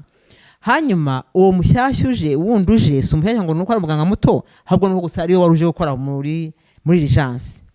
Hanyuma niho nari ndi muri urgence. Hanyuma umuganga arambaza ngo bete kuri hano, nige nanje gukuzamo sonde, nta kindi kintu nongeyeho. Bayivanyemo yego, igisigaye ni ikintu gutaha. Okay, ahita afata ifishi abaransezereye ndataha. Numva nimbaraga ariko nanjye nafite ubwoba kubera icyo kibazo cyuko nta bezwe. Ngeze mu rugo rero mu modoka naje nsenga, ntaha nsenga avuga ati Mana rwose mbabarire sinshaka gusubira muri ya sonde, rwose Mana ndakwinginze. Aho rero Imana yakoze igitangaza gikomeye. Iyo ntebe hari igihe tuzagera turi mu rugo neza nkayibereka. Iyo ntebe ni nkaho ari po, habagamo naguze indobo nyine ireshya naho neza ikajya n'umufuniko, kandi intebe igapfundikirwa. N'ubu tuyicara muri saa nyine umuntu yeze akasanga harimo agasego, aricara ntabwo abazi ibyo ari byo. Ariko rwose pe intebe ikomeye ifite ibiro byinshi, ariko nyine ifite akazi gakomeye. Uwo munsi rero nibwo Imana yakoze igitangaza cya mbere cyo bashyize indobo nyine yahoragamo nkicara gusa ko narabaga ndi paralize by'agateganyo, mvuga ngo bishobora kuba byanakwizana. Ibigero byarabaye kuko ndasoba. Petit bezo iraza. Mu masaha nimugoroba numva mu ndobo tuntu ngo ndabahamagara abana ati muze murebe Imana nkora igitangaza. Ako kantu karakoreka ariko nikakomeza ngo kabeho. Ariko nyine nibura uwo munsi biraba. Hari n'iki ubwo Imana ari kweretse ko muri kumwe. Imana ari nyeretse ko turi kumwe. Yinyongerera kwizera, yongeramo izindi mbaraga. Ndavuga ati iby'abaganga ni mu byihorere. Imana murabona Imana itabishoboye n'ibindi bizaza. Ubwo rero muri iyo minsi nibwo natangiye, nari maze kubona nari mfite akagare noneho gafite mu rugo, nibwo natangiye kujya njya mu rusengero, mbwira abana banjye nimujye munjyana mu rusengero ku cyumweru. Indirimbo uko barepetaga ku rusengero nabaga nzizi zose z'amakorali yose. Ubugende indirimbo z'amakorali yose dufite korali ebyiri, zose mba nzizi kuko nyinshi barepetaga n'undi azigiraga mu nzu. Amajwi yose azasanga iza Yerusalemu ndirimbamo, korali Yerusalemu ndirimbamo, korali Gosheni ya mbere yacu ya kabiri, zose indirimbo nkaba ndazizi. Habwa ati munjyane mu rusengero nigire gusenga. Abana banjye barabyanga. Mama reba akagare, gusunika akagare mu bantu bangana kuriya, mama rwose ntago tukujyana, barabyanga. Nibwira abana turirimba. Abana nyine babaga bafite impungenge. Complex, babaga bafite ikibazo. Ni impungenge, sibyo na complex. Ni impungenge. Mu muhanda kuba nagwa, kuba nagira ikibazo bikabatera ikibazo. Nihamagara abana twaririmbanaga b'abasore, bakajya baza bakazinduka. Habwo mujye muzinduka abantu batarajya mu rusengero. Munjyane mu rusengero najyagamo mbere y'abandi, kanasohoka nyuma y'abandi, kugira ngo hatagira umuntu ndangaza ngo hajye kureba ngo bagiye kumuterura ngo bagize gute, ko hari hameze n'akagara kameze hano kugaterura. Ariko Imana yabanye nanjye uko nagiye gusenga. Niba ari umushyitsi waje, Imana ikavugana nanjye, ndagukijije. Uko ngiye gusenga ndagukijije, nkoze ibitangaza, nkoze ibi nanjye nkomeza kwizera. Umunsi umwe rero, haleluya, amen, umunsi umwe Imana yari yateguye ubushake bwayo, kandi ndashaka kubabwira ko imikorere y'Imana ntabwo ikora uko twe dutekereza. Yo ikora ukuntu uko ayitekereza. Twari dufite amateraniro, dufite abashyitsi, dufite abantu baje guterana, ariko umuntu Imana yakoresheje igitangaza Imana yakoze kugira ngo hatagira umuntu ubyiyitirira. Imana ubundi icyubahiro cyayo nta wundi muntu izagira. Icyubahiro cy'Imana cyayo yonyine. Hanyuma kugira ngo hatagira umuntu ukiyitirira, twabonye umushyitsi utunguranye yitwa Eugene, mwarimu Eugene. Ntabwo ari mwarimu ariko wigisha gutya, ni mwarimu nyine mu itorero. Yego. Eugene aza yiziye mu kazi yakoreraga nyine ibintu byo mu kazi, ngo ibintu byo mu matsinda, ukuntu bino by'amatsinda simbibamo gihe, ntabwo simba mu by'amatsinda kuko ntacyo nkora. Hano ba mu matsinda n'abakora bagira ikintu binjiza. Hanyuma aza avuga ati ko ngiye gukora ibi n'ibi nabikora mu isaha imwe, wabanza nkicara hano ku rusengero, wenda bakama akanya gato cyangwa se batana akama, ariko giye nkasenga nkakomeza mu kazi. Yego. Aza gutyo rero n'Imana yari muzanye. Hanyuma uwo mukozi w'Imana yadusomeye amagambo ari muri Yesaya ibice bya 51, ibice bya 51 umurongo wa 21. Asoma aya magambo ariko mu by'ukuri ibisobanuro sindi bivugaho cyane, ubwo ndabwira icyo amagambo yakoze kuko kwiringira. Nabaga afite Bibiliya mu kagare, nabaga afite Bibiliya gutya ku bibero nkuko umuzi nyifite, n'undi nabaga afite Bibiliya ku bibero. Nabaga nyifite naho ndyamye nabaga afite Bibiliya, naho no kusenya nabaga afite Bibiliya, ariko ubwo amaboko yari yatangiye gukora, sigaye menya kwiramburira impapuro, menya gufata Bibiliya mu ntoki, ariko nayitwara ku bibero gutya ndi mu kagare. Ubwo nari mu rusengero nabaga ameze nka puberi. Nukuvuga ariko si puberi y'ibibi, nari puberi y'ibyiza. Umuntu ufite ifunguzo ushaka kwibyinira yazanaga ifunguzo, akazana ifunguzo agashyira ku bibero. Umuntu ufite amatelefone ashaka ko atameneka akaza agashyira ku bibero. Ufite ibintu ashaka ikofa ashaka kwitatakara akaza agashyira ku bibero. Nabaga ndunzeho ibintu byinshi ku bibero mu rusengero. Nabaga afite ibintu byinshi bimeze gutya, Bibiliya yanjye nayo nkabishyiraho gutya. Ko abagazinye ko aza kubishakira aza kuza agafata ibye akagenda, undi akaza agafata ibye akagenda. Basi ubwo rero nari ndi ibintu byinshi. Umugabo asoma aya magambo rero yanditse muri Yesaya ibice bya 50 cy'umurongo wa 21 ngo nuko rero noneho umva ibi, yewe urengana ugasinda utanyoye vino, umva ibyo Uwiteka umwami wawe kandi Imana yawe iburana urubanza rw'abantu bayo iti, dore nkwatse igikombe cy'ibidandabiranya, ari cyo gikombe cy'umujinya wanjye wari ufite mu ntoki, ntuzongera kukinywaho ukundi. Ngishyize mu biganza by'abakurenganyaga, bakubwira bati, rambarara tukugende hejuru, nawe ugatega umugongo wawe nk'ubutaka cyangwa nk'inzira y'abagenzi. Aya magambo rero yabaye amagambo yambereye igitangaza, ariko noneho igitangaza gikomeye cyane cyaje mu busobanuro. Hanyuma yaravuze ati rero nsomye aya magambo, ariko ibikombe biri hano Kabeza ni byinshi, twari tukitwa imidugudu tutarabitorero. Ibiri ku n'umudugudu wa Kabeza ni byinshi ibikombe bihari. Ibikombe by'amadeni, ibikombe by'ubukode, ibikombe by'uburwayi, ibikombe hari ibikombe byinshi. Ibikombe bigiye bitandukanye by'ubupfakazi, by'ubupfubyi, ibikombe ni byinshi. Ariko uyu munsi nazanye igikombe kimwe rukumbi. Ati yemwe hamagara wa diakoni, tunamuzanira igikombe aho ngaho. Ndabyibuka wazanye igikombe cya plastike, ibikombe biri mu bikombe bya plastike binini. Hanyuma ni umugabo umwarimu, n'umugabo ufite umudamu, nyine ni umuntu wanize amashuri, nyine ni umuntu usobanutse, ntabwo ariko nta muntu udasobanutse imbere y'Imana. Abantu twese turasobanutse, abantu twese turareshya imbere y'Imana, ariko noneho ni wa muntu nyine ubona ko ari umuntu wiyubashye. Hanyuma umuntu bamuzanira igikombe, bashyiramo amazi bavomye kuri robine Nyumva. Umugabo akavuga ati igikombe cy'ubukode, ati kikakurusha we, ati kikakuzengeza ariko kamera ukakinywaho, agasoma kuri ya mazi akamira. Yamira ubwo umva nige ngiziseseme. Ati igikombe cy'ideni we, ati igikombe kikakuzengereza, igikombe agafata kuri ya mazi, ati ukakinywaho kubera ko ni icyawe ukakinywaho. Anywa amazi aramira, ndebye mbona amazi yapfungutse. None harangije ati rero iki gikombe nzanye ni cy'umuntu umwe rukumbi hano muri urusengero umwe. Ati reka mubereke.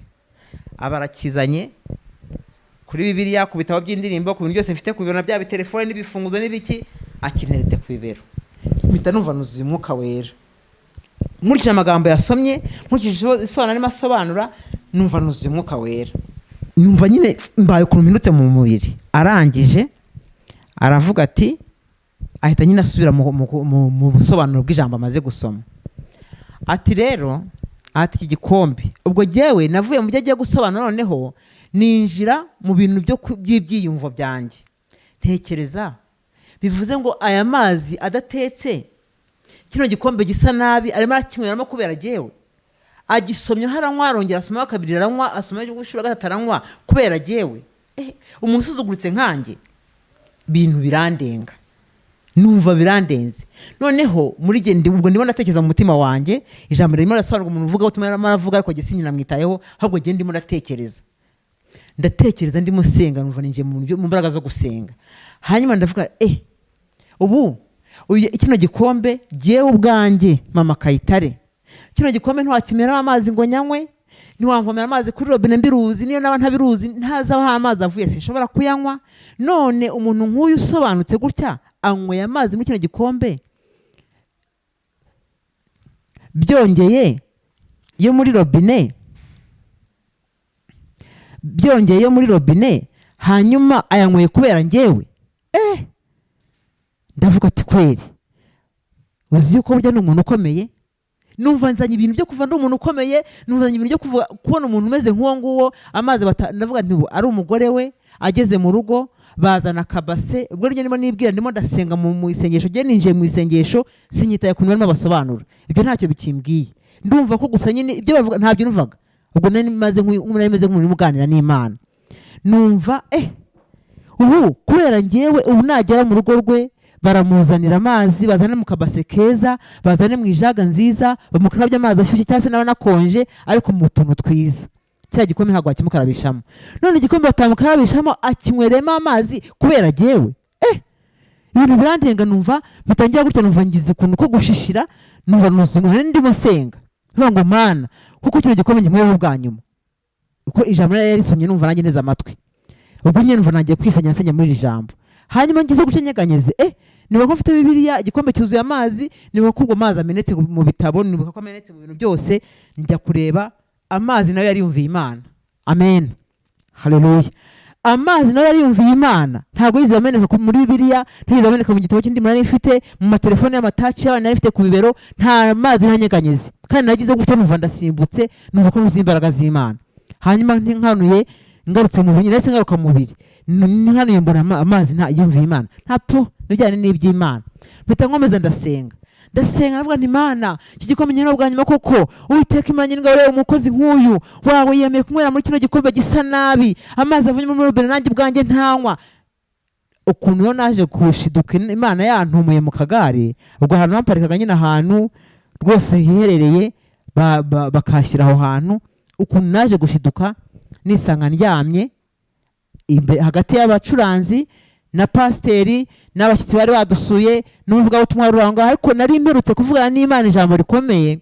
Mu cyumweru kimwe cyari gitambutse haza umuntu bamuzanye ngo azasengere, ngo nyine nimba kwakunda ari umuntu w'umunyamasengesho ukomeye nyine mbese usenga kandi wumva ko Imana imwumvira.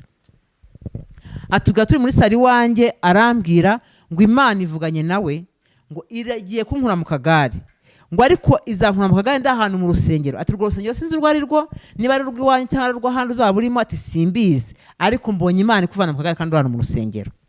Hanyuma rero ugiye ko nashigutse gutyo, harashize icyumweru kimwe uwo muntu atuvuganye nawe aje mu rugo aje kunsengera, ariko ntiyanasengeye kuko ngo yasanze hari Imana iteye ubwoba. Arambwira ngo siniyandamburaho ikiganza, ngo abonye Imana indiho itamwemera ko ndamburaho ikiganza.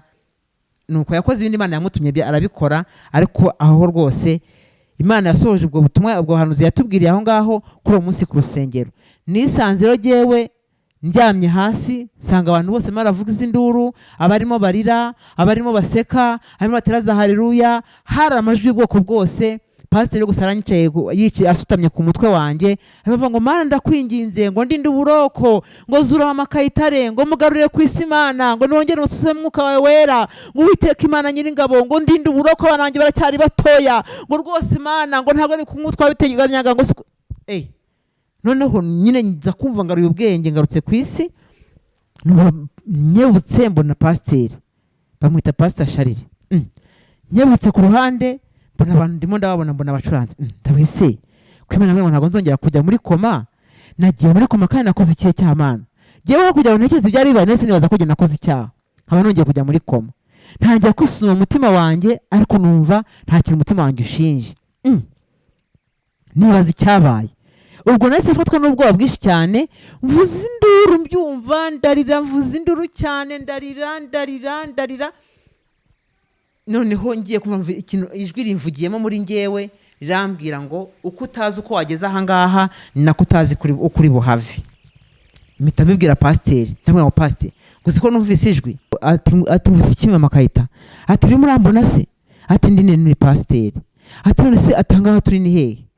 Nkareba nkabona cyakora ndi kubona abacuranzi, nkabona sinzi ibyo ndi kubona ku mpande, nkabona abantu b'abaririmbyi, nkabona ndavuga ati we aha ngaha ndabona ubanza ari mu rusengero. Hanyuma pasiteri mbona nyine abaye nk'umuntu nyine wiyifashe mu gahanga, ndavuga numvise ijwi rimbwiye kuko ntazi uko nageze aha ngaha, nuko nari bumenye uko ndi buhave. Pasiteri ati ntinumvise ijwi rimbwiye ko ntazi ko nageze ahanganga nuko ntazi uko ndi buhave. None rero nimumpagurutse mvahangane se naje hano gute, binatangira kuncanga. Hanyuma nyine bari bafite ubwoba bose. Ubwo rero ukuntu ngo byagenze bambije kuma amakuru nyuma, njya kuva mu kagara ko sinzi niba nasimbutse. Imana yari yarambwiye ikintu gikomeye, itubwira uwo muhanuzi wari wansanze mu rugo, iravuga ngo kandi ikintu kizabera aho ngaho uwo munsi uzavira mu kagari.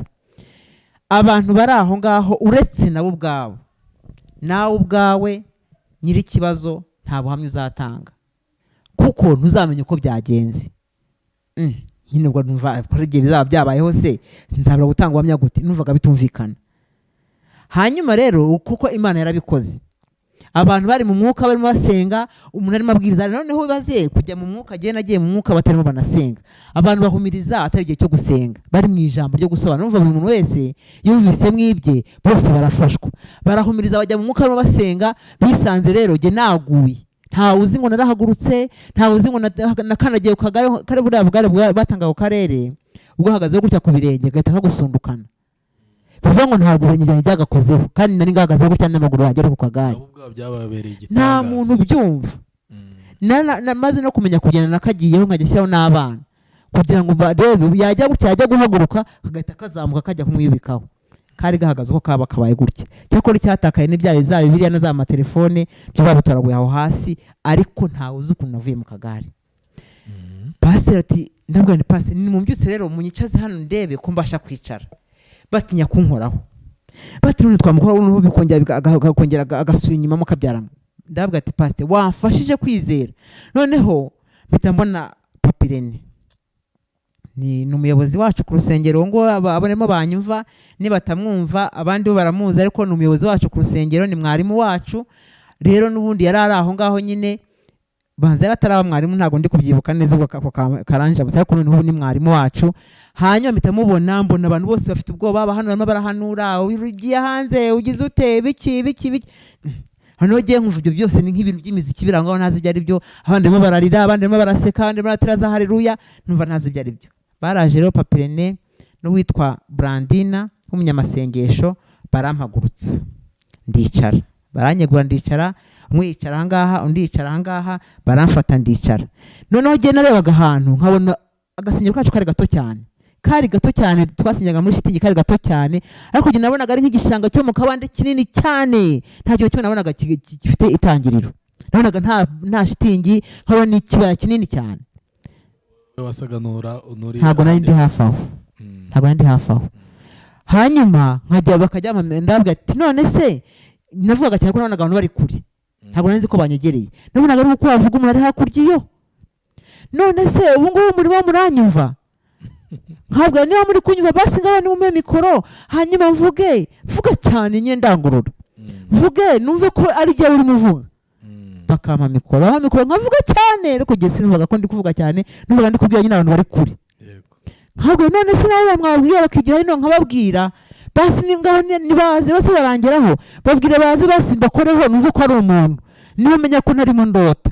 Bakaza nyine umuntu akaza, kandi nkabona yasangira ko nabonaga ari kure, akaza nkamukoraho ngakora nkumva n'uwo muntu. Ariko se nimero mumbashya ko ndicaye, bati se ntubona ko wicaye? Habaye akantu karekare cyane.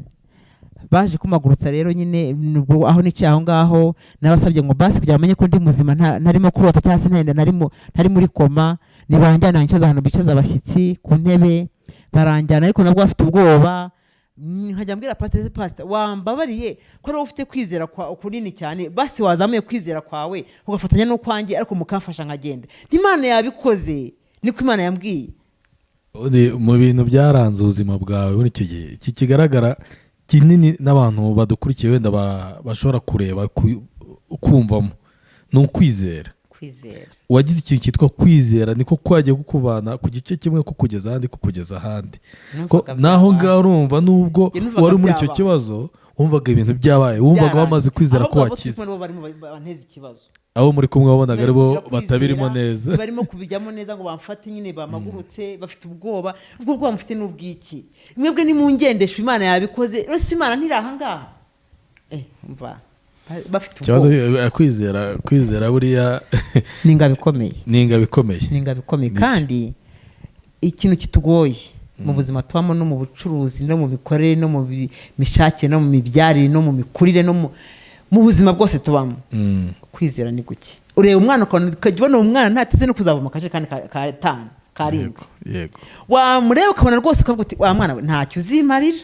iyo nkureba muramutwara nta kintu kimwe, kandi ibyo bintu turimo tuvuga buriya ntabwo tuba dukwiye kuvuga nk'ababyeyi ko ibi imigambi Imana ifite kuri twe ni myiza, n'abana tuba turimo tubyara ni imigambi bafiteho ni myiza. ikura umuntu muri puberi ikamwambika ikamuhagarika agahagarara, umuntu ikamuha kuvuga ubutumwa, akamenya kwambara ikote agashyiraho karuvati, kandi umuntu akaba umuntu muzima. ariko n'abo bana bacu ntabwo bari muri puberi, sima yabo urimo uramurira nawe ufite iby'umutoza. bivuga ngo kwizera ni ingabo ikomeye. hanyuma baragiye baranyicaza, bamaze kunyicaza ntibyatinze ubwo bwari bumubwira gena nize ko ntari busubire mu kagare. banyicaje hano nari nicaye, rero nari ntumbiriye aho akagare kari aho nari nagasize. dore ngo ndareba akagare, wari wabona nk'intare cyangwa ingwe yarampa igiye gufata ikintu ukuntu nawe ugira ubwoba, ukuntu ufite ubwoba kandi ariyo natari ugiye gufata, ariko ikintu ugiye gufata tugira gutya ukikanga kwa kuntu ugira ubwoba. Jewe nagize ubwoba ndatitira, nimujyane akagare kure rumeze rurandenga, nimukajyane kure. umva nahise mara nk'ikintu gira ubite kindya. Kagare bahita bakinjiza mu kazu twari dufite aho ngaho gato cyane, bakajyana inyuma. nyine numva ngarutse ku isi. igitangaje rero mu gutaha twatashye nzi ko nyinde butaha bakantwara mu maboko wenda bagira ubwoba ko nagwa, ariko ibintu byarangiye, numvaga byarangiye. aho nicaye ariko najya gutya akaguru nkumva wapi, najya ugaterura nagiye kwibaza bikansa aho gaterura nkagaterura nkongera ngaterura, se amako yarasigaye akora parezi uko yagiye izamuka n'ubundi kuvoma yagiye imanuka, amako yarasigaye akora. n'abantu bafataga gutya bakanterura bakafata ku ntugu, ariko nyine bikanga, simbashe bakaguru gasaba ko bagasukuma muri aho kanya nyine biranga. bangeza kuri kaburimbo, ariko tuva ku rusengero twegereye kaburimbo. bangeza kuri kaburimbo ndavuga ntacyo, dayimoni urashwawe. bari bafashe abantu benshi cyane, abasunika amaguru, abakurura nyine abasunika kamwe, ubundi asunika kandi abafashe hejuru, abari inyuma ngo tutagwa. reka ubwo tugera kuri kaburimbo ndavuga nti dayimoni ubu ntushwawe, amaguru yanjye ntakandagiye hasi. ni pasita ntibibyaje, ni rwose ntacyo ndananiwe, ni kahagara ni mukazane. barakazana gasubiramo, ariko byibura hari icyo uwo munsi rero. uwo munsi wabaye ikirori. abantu baherebwe ku muhanda bamperekeje bagenda babyina, bagera mu rugo bagenda babyina, barabyina kuva mu mugoroba wose. byaragiye inkuru ziragenda zijyana i Kigali, zijyana ahantu henshi. telefone nyikuraho nimugoroba, nijoro mu masaa 12 telefone yose nyikuraho, kuko ntabona kubasha kuzitaba. kuko mama Kayita kuko wahagaze, mama Kayita kuko wagenze, mama Kayita. umva telefone nyivana navuga nti uza kuba afite nimero y'abana banjye ni wari buvugishe, ufite nimero za pastor cyangwa mwarimu ni wari buvugisha ko jewe no. byagenze gutyo, bararababyina. ababyini zo mu Gatolika bakazibyina, ababyini zo kwa he bakazibyina, abarokore bakaza bakabyina z'abarokore, abo muri za zindi zo mu kabari baje basinze bazi ngo mu rugo habaye iminsi mikuru, bakaza bantuka. mama Kayita koko n'ukuntu nzi gukunda abantu, gute wagize iminsi mikuru ntumbwiye nka ntabizi. mama Kayita wakoresha iki? mama Kayita ntabwo nibyo nakoresha, nawe uraje ubijyemo, uraje urye nawe unywe. ntibaza abo ngabo ibyo bariye nawe unywe icyo ngicyo. ngo urimo uravuga ngo hari abana bamwe baragwirirana muri salo, haruzura bajya hanze ku irembo, barabyina saa 3 ziragera, abantu babyina, abantu barasara. ariko Imana ikora igitangaza, byahindutse nk'ubukwe, birengeje n'ubukwe. kuko harimo iyi, ariko ni nk'ubukwe, muko barimo abantu bose, abo musengana, abo muri inshuti, bene wanyu. aho naho hari hajemo uhise abyumva nagahitaza, ntawarengagaho. haruzura mu nzu, ivumbi riratumuka, afungura amadirishya n'imiryango, ivumbi riratumuka, hatarajyamo agasima, ivumbi riratumuka, kugeza igihe noneho nabwe ati mwambabare basi nkaryama. ubwo wari ukicaye mu kagare? nkicaye aho ngaho bahise banterura bashyira mu ntebe yanjye. navuga mu kagare mungeze mu nzu bagashyira ahandi hantu ko muri salo ni hatoya, bakanyicaza muri iyo ntebe. abantu barabyina, abaza ngo bahaguruka turebe, ngo bajya kubangutsa kandi bikanga. nari nananiwe, ariko Imana yarabikoze. uwo munsi utubera umunsi igitangaza. ab'i Kigali barabimenya, abo mu burasirazuba n'iburengerazuba n'amajyepfo n'amajyaruguru, amatelefone yaho twarayakiriye. Hanyuma rero aho so nakiriye pararize, nakomeje kugendera mu kagare ariko nkomeza kujya mu nzu y'Imana. Yego. Ku muntu utanyuma haje haba igiterane hariya ku itorero ryacu, haba igiterane, Imana imbwira ibintu bikomeye, Imana ivugana nanjye. Nabwo nari nzi ko nivuye mu rusengero akagare bagatwaye bagasukuma, nzi ko ndi bugende nkakurikiye, ariko na nyine nakatashyemo. Ariko bambwiye ubuhanuzi, harimo utugare tubiri, hari umukecuru wari waragiye mu kagare nayo yaragize ikibazo, kandi ubwo mbabwira byose bantu bandeba banyumva muyibuka ko jyewe nari ndwaye amarozi. Aho kantu muzakibagirwe, nari mfite ikibazo bari barandoze. Harimo amarozi yagiye azana ibyo bintu byose, ya maefe n'ibyo bintu byose byagiye biziramo n'ibindi byose, ariko bari barandoze. Ariko wandoze buriya nibaza ko ubu ngubu niba yarihanye, niba azihana ntago ndabimenya, kuko Imana yambwiye ko ntazamumenya. Wenda buriya uramusengera? Naramusengeye cyane cyane, kandi wenda nawe ushobora kuba hari waramubabariye cyane. Namubabariye cyane. Ni nako kantu mu bintu Imana yambwiye ko mu bintu byatumye inyongera iminsi yo kubaho. Jye mbabarira umuntu atansabye imbabazi, ni impano yanjye ubundi. Ntabwo ari byo nize ndwaye. Impano nziza igirwa na bakeya. Ntabwo ari byo nize ndwaye. Impano yanjye ni ukubabarira nkanibagirwa ibintu, nkabisiba burundu, simbyibuke. Ntabwo wanjyana mu rukiko ngo ujye kumburanya, uretse nyine ibingibi byambayeho kuko ari ubuhamya bwambayeho akarande. Ubu rero nk'ibibazo twajyanye ntabwo namenya ibyo ndi buvuge, wantsinda. Ntabwo ati mwirebere nyine murebe ko ibyo bintu koko nabikora, ariko sinamenya kuvuga ngo yari yambaye umupira w'umukara, ipantaro y'ubururu, ntabwo ibyo bintu nabishobora. Ntabwo mba nkibyibuka. Aho kantu Imana yarambwiye ngo mu kintu gitumye nkongera iminsi yo kubaho, ugira imbabazi. Ikindi cya kabiri, ubabara nta muntu ugusabye imbabazi. Ikindi cya gatatu gikomeye, inshuti zawe nizo nshuti zanjye. Nifitiye akantu gene nabaye mu buzima bugoye cyane mu buto bwanjye, bugoye. Aho ngaho tuzatuhagera, turi mu burwayi bugoye bwatumye mfata imyanzuro imeze gutyo ntaranakizwa. Uzabituganirizaho. Bugoye. Jyewe rero mu gukizwa kwanjye nashakaga imbaraga zimfasha kumenya kwihangana no mbese kureka ibintu babyita ngo so kuva ku bintu, kubireka nyine ukabisiba. Rero inshuti ngira n'ubu kandi nizo zantunze, n'ubu ziracyantunze. Jye nkunda abantu b'abakene, nkunda abakene, wa muntu w'amavunja yaje mu rugo rwanjye, wa muntu nyine ubona wahita winuka utakwemera kwicara muri salo, uwo niwe nitama karibu. Abo bantu ndabakunda, ni n'inshuti zanjye, kandi nabo barabizi n'inshuti zanjye. Abo bantu rero ntabwo nari nzi ko ari inshuti z'Imana. Impano ikomeye, uratandukanye. Kuko undi iyo umuntu nk'uwo yinjiye ahubwo aravuga ati umumwakiriye hariya vuba vuba. Yewe data, niyo abana banjye batangiye mama ngo bagatangiye ndabwe nti muzi ko Imana yinjiye. Ngo niba ari Imana nta kibazo mama, ngaho ngubwo ni Imana yawe, ngaho ngo karibu. Ariko nyine bari babyanze. Wasubiza neza cyane. Ubwo rero abo bantu nizo nshuti zanjye. Icyo kintu rero Imana yambwiye ndi kukabuta nyine nkigera mu bitaro kera muri bwa bwa kera twavuganye, irambwira iti inshuti zawe nizo nshuti zanjye. Naje gusanga inshuti zawe arizo nshuti zanjye, kandi urababarira nta muntu kwatsa imbabazi. Hanyuma rero yari kunyerekana, nagireho umugisha ari no kunyereka ngo umuntu wabinkoreye asanga umuntu nagiriye neza kandi nzongera nkarokora. Kandi sanga Imana ngo bambwiraga mu buhanuzi nyine, uwo mukecuru w'amano rimwe nabwiraga kera, yambwiye ko aramutse mumenye ariho ikintu cyazandimbuza. Ubwo muracyumva ko sinababarira. Imana yo iturebera kure, yarakoze rero kutamubwira kandi naramubabariye, ndanamukunda cyane. Simuza ko ndamukunda kuko yambereye umwarimu mwiza, atuma ndushaho kwegera Imana, kandi n'abana banjye bamenye Imana kubera ko bavuga ngo nibigenda gutya tuzamenya ko Imana ikora, kandi Imana agiye ibikora. Hanyuma rero aho ngaho nari ngeze muri kiriya gice gine cyaho nari namaze mu giterane Imana yavuganye nanjye, numva nabwo gari ndagenda ngashoreye ahari nanjye nkisukumira, ariko ntibyashoboka. Ariko Imana agiye ikorana nanjye imirimo n'ibitangaza, ibana nanjye ku buryo byagije kugeza aho ngaho umuntu antelefona kuri telefone, ngiye gusa nk'umusoza nyine aho nagejeje kuri pararize, nkamenya guhagarara.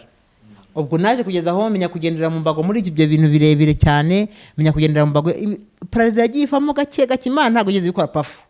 Oya, Imana ivuga ikomeza ikora gake, ariko hazamo n'ibindi by'urugamba ubwo nagiye nca mu bindi, hari ibindi bintu byazaga bikaza ari ibihosho byasubiza inyuma, ntabwo ati n'itari ryarakeye dayimoni komeza. urumva nyine wagumaga muri rya jambo, umurongo ujya imbere ntabyo kujya inyuma, kagukomeza. hanyuma ntashye uko njya mu rusengero, Imana irambwira iti ndagukijije, ariko umuntu arampamagara kuri telefone, harashimo indi minsi myinshi, haba harimo intera ndende. Icyo ngusaba uri mu ndeba cyangwa unyumva, mu gutegereza igihe Imana ivugiye n'igihe izasohoreza, ibintu biberamo hagati jya ubiragiza Imana, kuko byanga byakunda Imana irinda isezerano ryayo kugeza risohoye. Icyo ndagihamya. Hanyuma umuntu antelefona kuri telefone ndyamye, nari nicaye mu rugo, hari umudiyakoni wansuye, arambwira ngo Imana ikuyeho imbago, ikuyeho akagare, kuko nagendaga mu kagare, akaba n'igihe ngendera mu mbago, ariko nyine byaterwa n'abantwaye. Nabaga mfite abantu babiri nagendaga mu mbago, yaba ari umwe nkagendera mu kagare. Aho ngaho ku mbago igihe cyose wabasha kwigenza wenyine cyangwa hari igihe babanje kugufasha? Barafataga, nta nubwo nabaga ndi kumwe n'abantu nka bane. Kandi unafite na za mbago n'abandi imbago bakanazinterurira, babanje kujya bazinterura gutya bakayimura, ntabasha kwiterura agiye ngo nyizamure, bakayinyimurira nkimura akaguru, bakayinyimura. Nagenderaga n'abantu batari munsi ya bane. Byabaye urugendo rurerure cyane, rurerure, ruva imyaka ine n'igice kugira ngo nibura amazi cyo kumenya guhagarara gusa, ni ikintu gikomeye. Harimo rero birebire cyane. Hanyuma umuntu arampamagara arambwira ati twahirukanaga kera cyane muri za 2001 ahari, muri nka 2001, ubwo twize muri za 2010 na kangahe, urumva hari imyaka ine uhereye muri 2013, hari muri 2010 na kangahe. Hanyuma Imana yacu irashoboye, rega ntujya bamaze igihe kinini nkizegewe.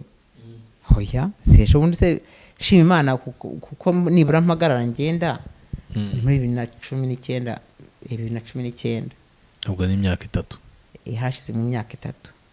urumva ari nyifite ibibazo rero bya bindi byose byo ko ntajya mu rusengero ndaza gushaka kujya kubigira guteye, ariko nibura narahagararaga nkagenda ariko ndi kumwe n'abantu. Hanyuma 2020 urebye 2021 nibwo nari ndi umuntu ubona ko ndi umuntu nk'abandi. Nubu ntago meze nk'abandi, nubu ngena nibuyesereye, ariko sava ntago ushaka iyo mbonye cyangwa no umuntu umereye neza ari mu bisubizo wigendera nyina kintu. Niyo umuntu nakurebye utambuka ntago ubona ko hari ikibazo runaka, ahubwo je ubona ni umuntu nyine utagira aho mureni y'isi wibereye mu bisubizo.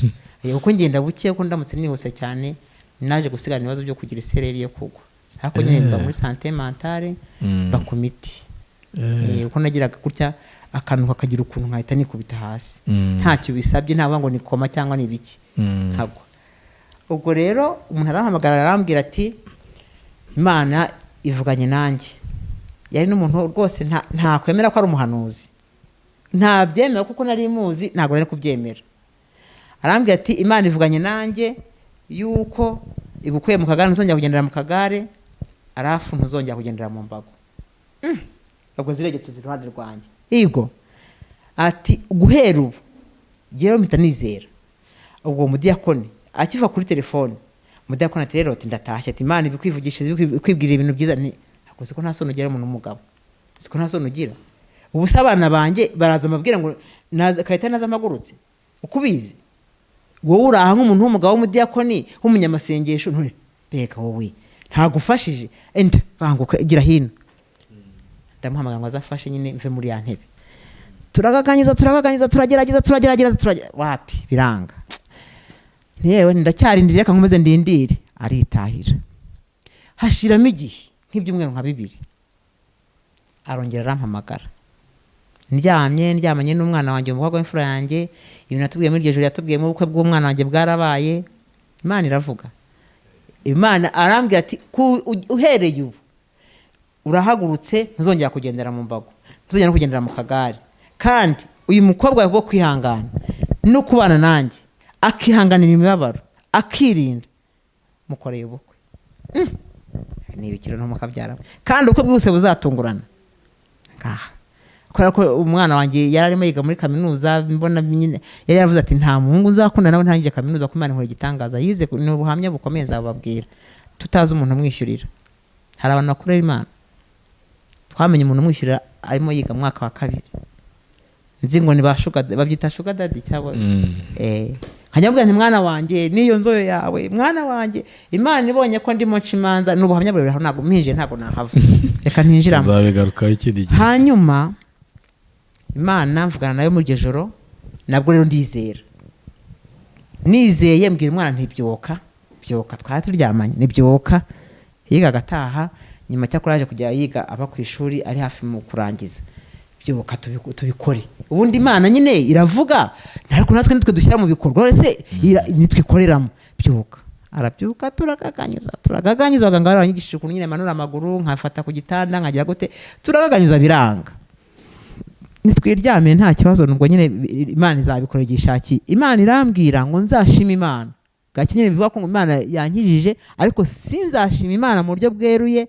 ngo ntange n'itoro ry'ishimwe igihe nzashimira Imana nibwo yazakimbwira nuko Imana yakitangaje hanyuma bwarakeye fata imbago zanjye hari umunsi w'amateraniro papa yari ahari rwose umuyobozi wacu hari umunsi w'amateraniro rwose pe hari utuvideo wenda hari nzabwira umukobwa wanjye tubagiye ntago ngira amatelefone nyine abana bagenda bama ari utuvideo nzabohereza nyine ndimo ngenda n'abantu hano benshi ku rusengero baradufite nzagenda mboherereza mukazareba wenda ntabwo n'aya mafoto uri mu kagare yose ndayafite ahubwo kugira ngo abantu babone uko kuri menya hari niyo ngira muri no Bibiliya yanjye ibintu biba bivugwa atari ibintu biri aho gusa banza hari niyo ngira muri no Bibiliya yanjye rwose reka ndebe ko ikibamo ariko kubera kujya mu rusengero nyinshi bakagenda bazireba bakunda kuzitwara sinibuke kuzibaka ariko ngize Imana mbonye imwe niyo nzibatse nizigaruka zose aha nari nkiri mu kagare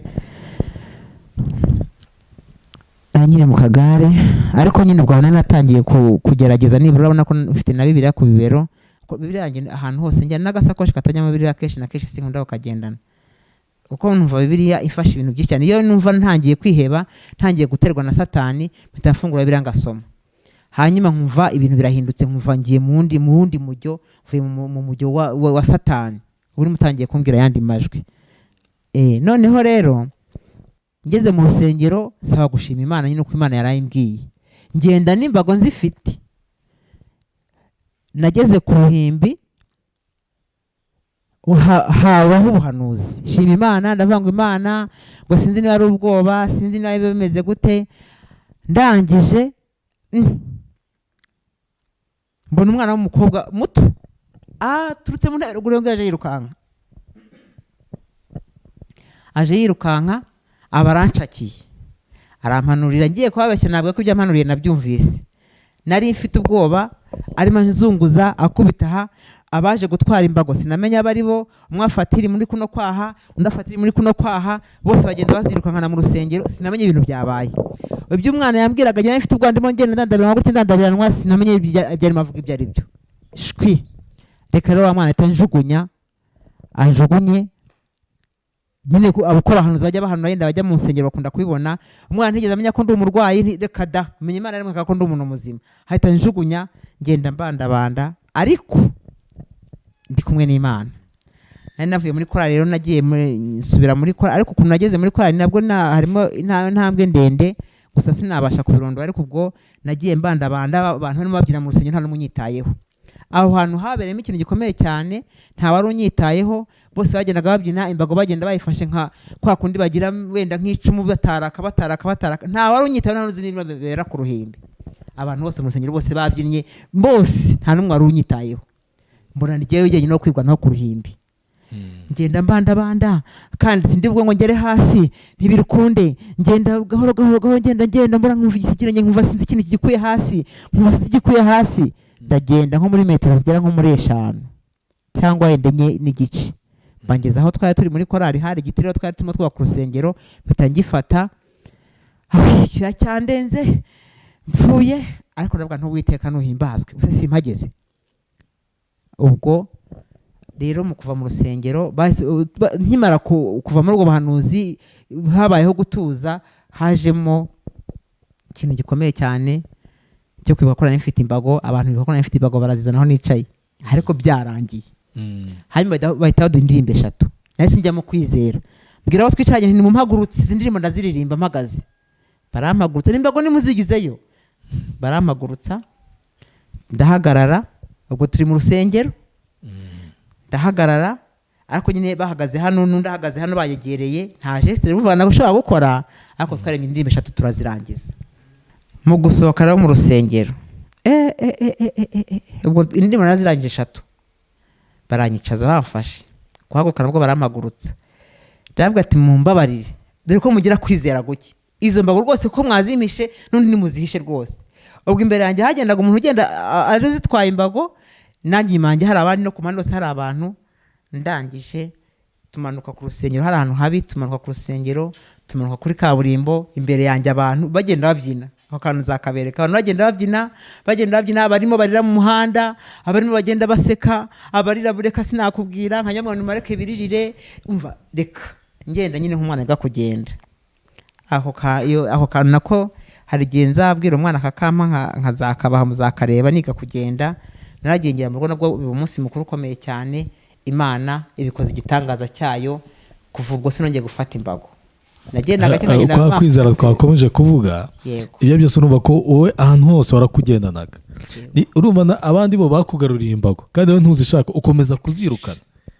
Icyo kintu rwose aho hantu sinzishaka harimo ikintu gikomeye cyane umuntu akwiriye kwibazaho. N'izo mbaraga nta hantu wazikuraga, ni ku Mana. Ariko mu mitima yacu hari ibintu batubwira, buriya imitima yacu irarema, iratekereza, n'ikintu ujya gukora uzarebe aho hagipanze. Yego, umutima rero mu mutima nahoraga umva nabishakaga ku ngufu ariko sinegeka Imana. Sinegeka Imana, sinanayirambirwa nkabwa nti Imana ndabizi neza nubishaka. None se icyo nashingiraga ni iki rero bimbaza? Nashingiraga ko Yesu yaragiye ageze ku kidendezi ahasanga yamaze imyaka ingahe 38 38 gutyo, sibyo? Ndabyibuka 38. Noneho iyo ngo amazi yihindurizaga uwajyagamo bwa mbere niyo wakiraga, nuko bari barabyizeye kugera bwa mbere ukira. Noneho uwo ntera afite bene wabo, ntera afite shinge, ntera afite rugero, ababajugunyamo bakabajugunyamo, wakabura umujugunyamo akongera agasigara aho ngaho. Imvura yarahamunyagiriye, izuba ryarahamukubitiye. Yesu ahageze we yaramubwiye ati, tutarutinze muri ibyo ngibyo, yaramubwiye ati ikorera uburiri bwawe wigendere. Hari ikintu yakoresheje se? Nta muti yamuhaye. Iryo jambo rero ryaramfashaga, nkavuga nti ku munsi umunota umwe uko umuntu ajya agahumbya akongera agahumbura, niko Imana izantungura igahita. Papirene uwo muyobozi wacu yari yarangorewe, ariko Papirene wabuze n'umunsi n'umwe wajya mu mwuka nguze ufate ko kumbwira uti haguruka mu izina rya Yesu. Buriya sinahitamo mwebwe nimwe mutuma mpera mu kagare, ariko nyine numvaga mbyizeye. Muvugiye mu mwuka ukaza ukavuga uti mu izina rya Yesu navuze nategetse haguruka, mvura ahita amaguruka, ariko urimo ubyizeye. Ariko nyine byari ubushake bw'Imana. Yego, hari uburyo Imana yifuza ko hari inzira yashakaga ko bicamo. Yego, nayo yabinyujijemo kandi biba byiza cyane, ntawe byitiriye. Ubwo rero nahise menya kugenda, Imana ibana nanjye, abana barishima. Ubu hari abafite imihigo nyine bari barahize ngo Imana ninkiza bazakizwa, barimo Kayitare ngo Imana ninkiza azakizwa, ntabwo arakizwa. Ubwo biri mu nzira, cyangwa bari barabona hari utumari barabibona. Mu gukira kwanjye rero pararize naho yagerera kubwo muri icyo gihe nabwo nari nyambara ibintu by'amasogisi n'amatiriningi, uko imibu yarandya agasimba imenye, hagira akantu kanje basimba imenye. Gusa numvaga ubwenge bwanjye bwarakoraga, agomba kwiproteje, ubwenge bwarakoraga. Ariko mu by'ukuri ntabwo nongeye kugendera ku mbago, nongeye kugendera mu kagare. Umuyobozi wacu mwarimu Claude yaravugaga ati, kari akagare yewe nzahagurisha mu njyamane. Ntuzagurisha mu njyamane se, wowe wabyemeye gute? Naza ngo ujye mu mwuka rimwe uhita ufata umagurutse. Nuko ugasanga nyine nawe ndamutota. Ariko giye numva gusa nifuza ko, mbese numvaga mfite ibyiringiro ko mu gihe abantu batazi nanjye ntazi izabikora neza. Gusa giye nkirinda niba nanakubeshye, nahita nkuhamagara mbabarira nakubeshye, kugira ngo atagira ikintu Satani aza kundegaho. Yego, aho hantu akagusubiza inyuma, akasubiza inyuma. Ubwo rero mu kwirinda, buriya mu byo dukora byose hari igihe turenganya Imana ako utagize kwirinda. Hari igihe mu butumwa urimo uvuga bo butanyuranye n'ibikorwa ukora. Aho rero niho hantu tugomba guhuza ubutumwa n'ibikorwa, bikagendera ku muryo umwe. Hanyuma Imana iri muri wowe n'Imana iri muri bamwe mukorana, Imana ikabatwara neza nta kintu barega. Iyo haje muri ko mutarukana no rw'Imana ngo bari ijwi ry'umunyabyaha ngo ni ikizira ku Uwiteka. Isengesho ry'umunyabyaha ni ikizira ku Uwiteka. Bivuga ngo twebwe twirinze ibyaha rwose hari byinshi Imana idukorera. Na cyane cyane mu kintu vagiye gikuru numva nashishikariza abantu kubaha Imana, bakubahisha Imana, nabwo bakiyubaha kandi bakagira kwizera guhamye, bakagira ibyiringiro mu mitima yabo. Imana ishimwe. Ndumva ahangaha nasa nk'ucumbikishije ahangaha ko ikigena nahise menya kugenda sinize nongera gusubira mu kagare ukundi, ariko nkomeza mfite uburwayi. Urumva nababwiye bwa mbere ko nta madisike ngira mu mugongo, n'ubundi ntago yajemo, nta cyaremetse noneho, ariko mu by'ukuri ndakora, ndagenda n'amaguru, ndagenda nubwo ntemerewe no kugenda kuri moto, ariko rimwe na rimwe nyigendaho iyo mfite kwizera nasenze nyigendaho. Ariko mu by'ukuri ubyo ngenda rwose ntacyo nshinja Imana. Imana yarakoze. Ndumva muri ibyo wenda hari ikibazo mwambaza, ariko tukadusubikiye aho ngaho mwaba mukoze. Murakoze cyane, Imana ibaha umugisha.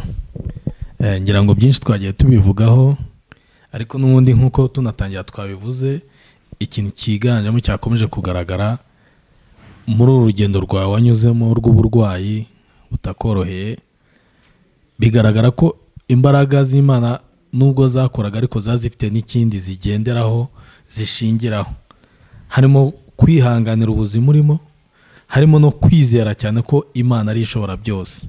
Yego. Hari aho wagiye utubwira ko baguhaga n'ubuhanuzi kavuga ati uhereye none urakize n'iki, ugatemera nabi cyane. Je nkashaka kubikora akanya ko no bikamera nabi cyane nkasubira inyuma.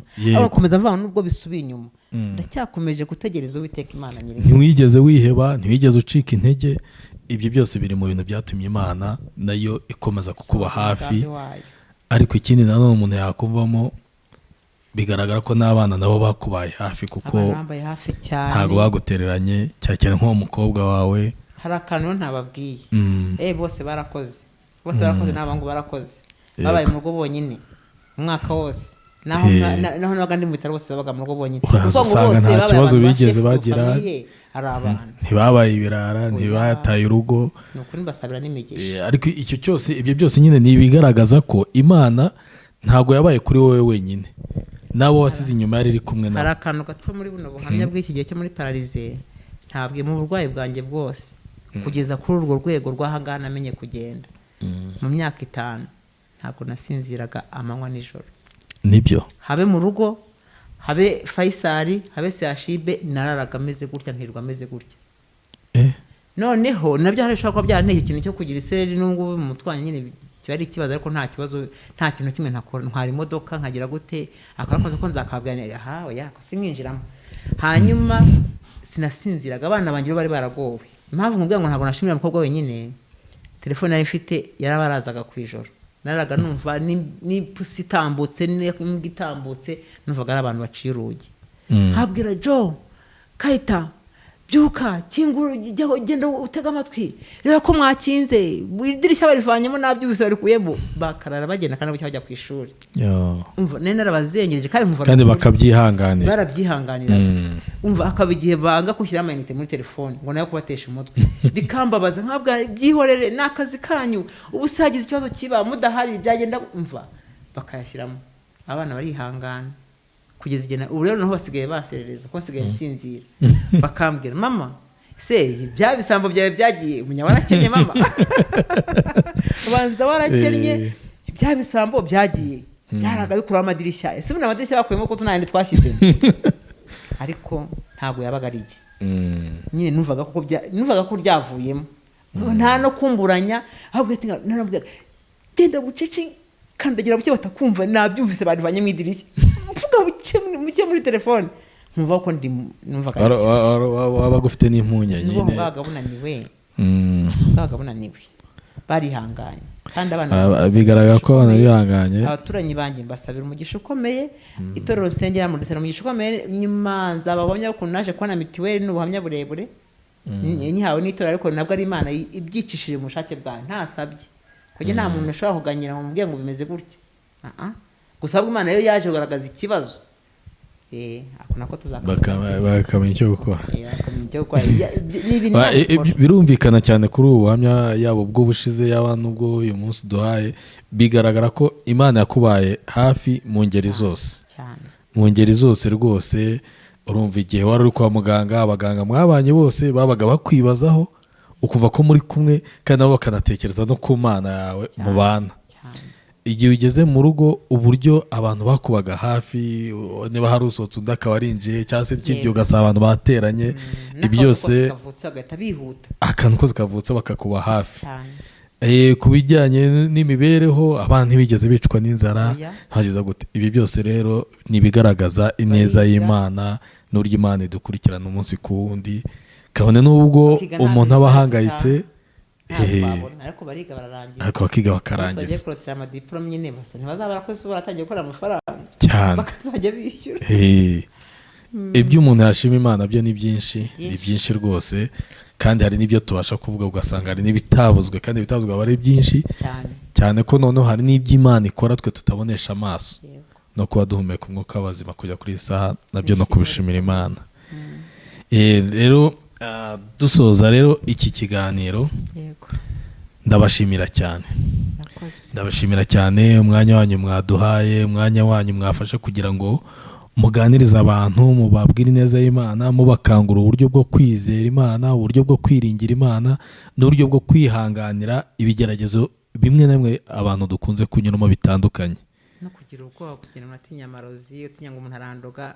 Yego, uba amaze kwizera Imana, uzi ko Imana muri kumwe, n'undi Imana ntacyo yagukoraho, nani abarozi ntacyo bagukoraho, kuko uwukurinze aba ahari, cyangwa se Imana ikurinze iba ihari. Rero Imana ibaha umugisha, murakoze cyane. Nk'uko twatangiye dusenga, none twakongera tugasoza dusenga. Imana ibaha umugisha. Amen. Nanjye ndabashimiye cyane bwitange mwagize, muba mwatakaje umwanya wanyu, ariko si kuwutakaza, hari ibyo umuntu aba arimo akora, kandi icyifuzo cyanyu ni icy'ingenzi, ni ukuri gufasha abantu. Hari ukuntu ntabasha kugenda, ntabasha kugera ku muntu, ariko mwebwe mubasha kugera kuri benshi, kandi ni ukuri ubuhamya na cyane nibwo bwatumaga abantu bakizwa, cyangwa se umuntu mu bibazo ntiyihebe ngo yihutishe iminsi yo kubaho. Kadushimira Imana yabanye natwe. Nyakubaha Imana, rero nanone tugarutse imbere yawe, twebwe turi abantu buntu, twambaye inyama n'amaraso, turakiranirwa. Hari aho tugenda dukora Mwami bitabasha kunezeza umutima wawe, ariko Uwiteka icyo ngukundira no kwe tuje imbere twagusaba imbabazi, wongere ukaturema bundi bushyashya, tukabicyare mu gishya imbere yawe. Turagushimira muri mwanya wose wabanye natwe, bwitangana abavandimwe babagize, kandi Uwiteka numva n'ubutumwa turabusengeye kugira ngo Uwiteka Imana Nyiringabo ubashe kujyana bwakorana ubugena handi bubageza, kandi abahagaritse umutima bamwe bahangayitse, Uwiteka Imana Nyiringabo ndakwinginze mbagutumyeho kugira ngo nukuri ugaburira abashonje, wambika abambaye ubusa, ukiza abarwayi, Uwiteka Imana Nyiringabo abapfakaza, imfubyi. Abo bantu bose n'abantu bahura n'ikibazo ntagire umuntu abasha kucyereka, ariko wowe uri mu ruhande rwacu mubisha ntawe. Nyemerera mukunzi wanjye mwiza ubutumwa nukuri buherekeze, kandi Uwiteka Imana Nyiringabo ufasha abantu bawe gukomeza kwihanganira mu buntu bwawe, gukomeza gukomerera mu buntu bwawe, gukomeza kukwizera ko naho ibintu baba batabirebesha amaso, ariko wowe hari ibyo urimo ukora. Urakoze rero kubyumvise. Mwuka niwe duhamagaye ngo azabane natwe, kuko Umwuka niwe ubasha kwemeza abantu iby'ibyaha, icyubahiro kibi cyari mu isi no mu ijuru. Urakoze Mana. Amen. Turasoza dushimira n'abadukurikiye, mukomeje gukurikira NCEP TV. Mukomeze mugire amahoro y'Imana.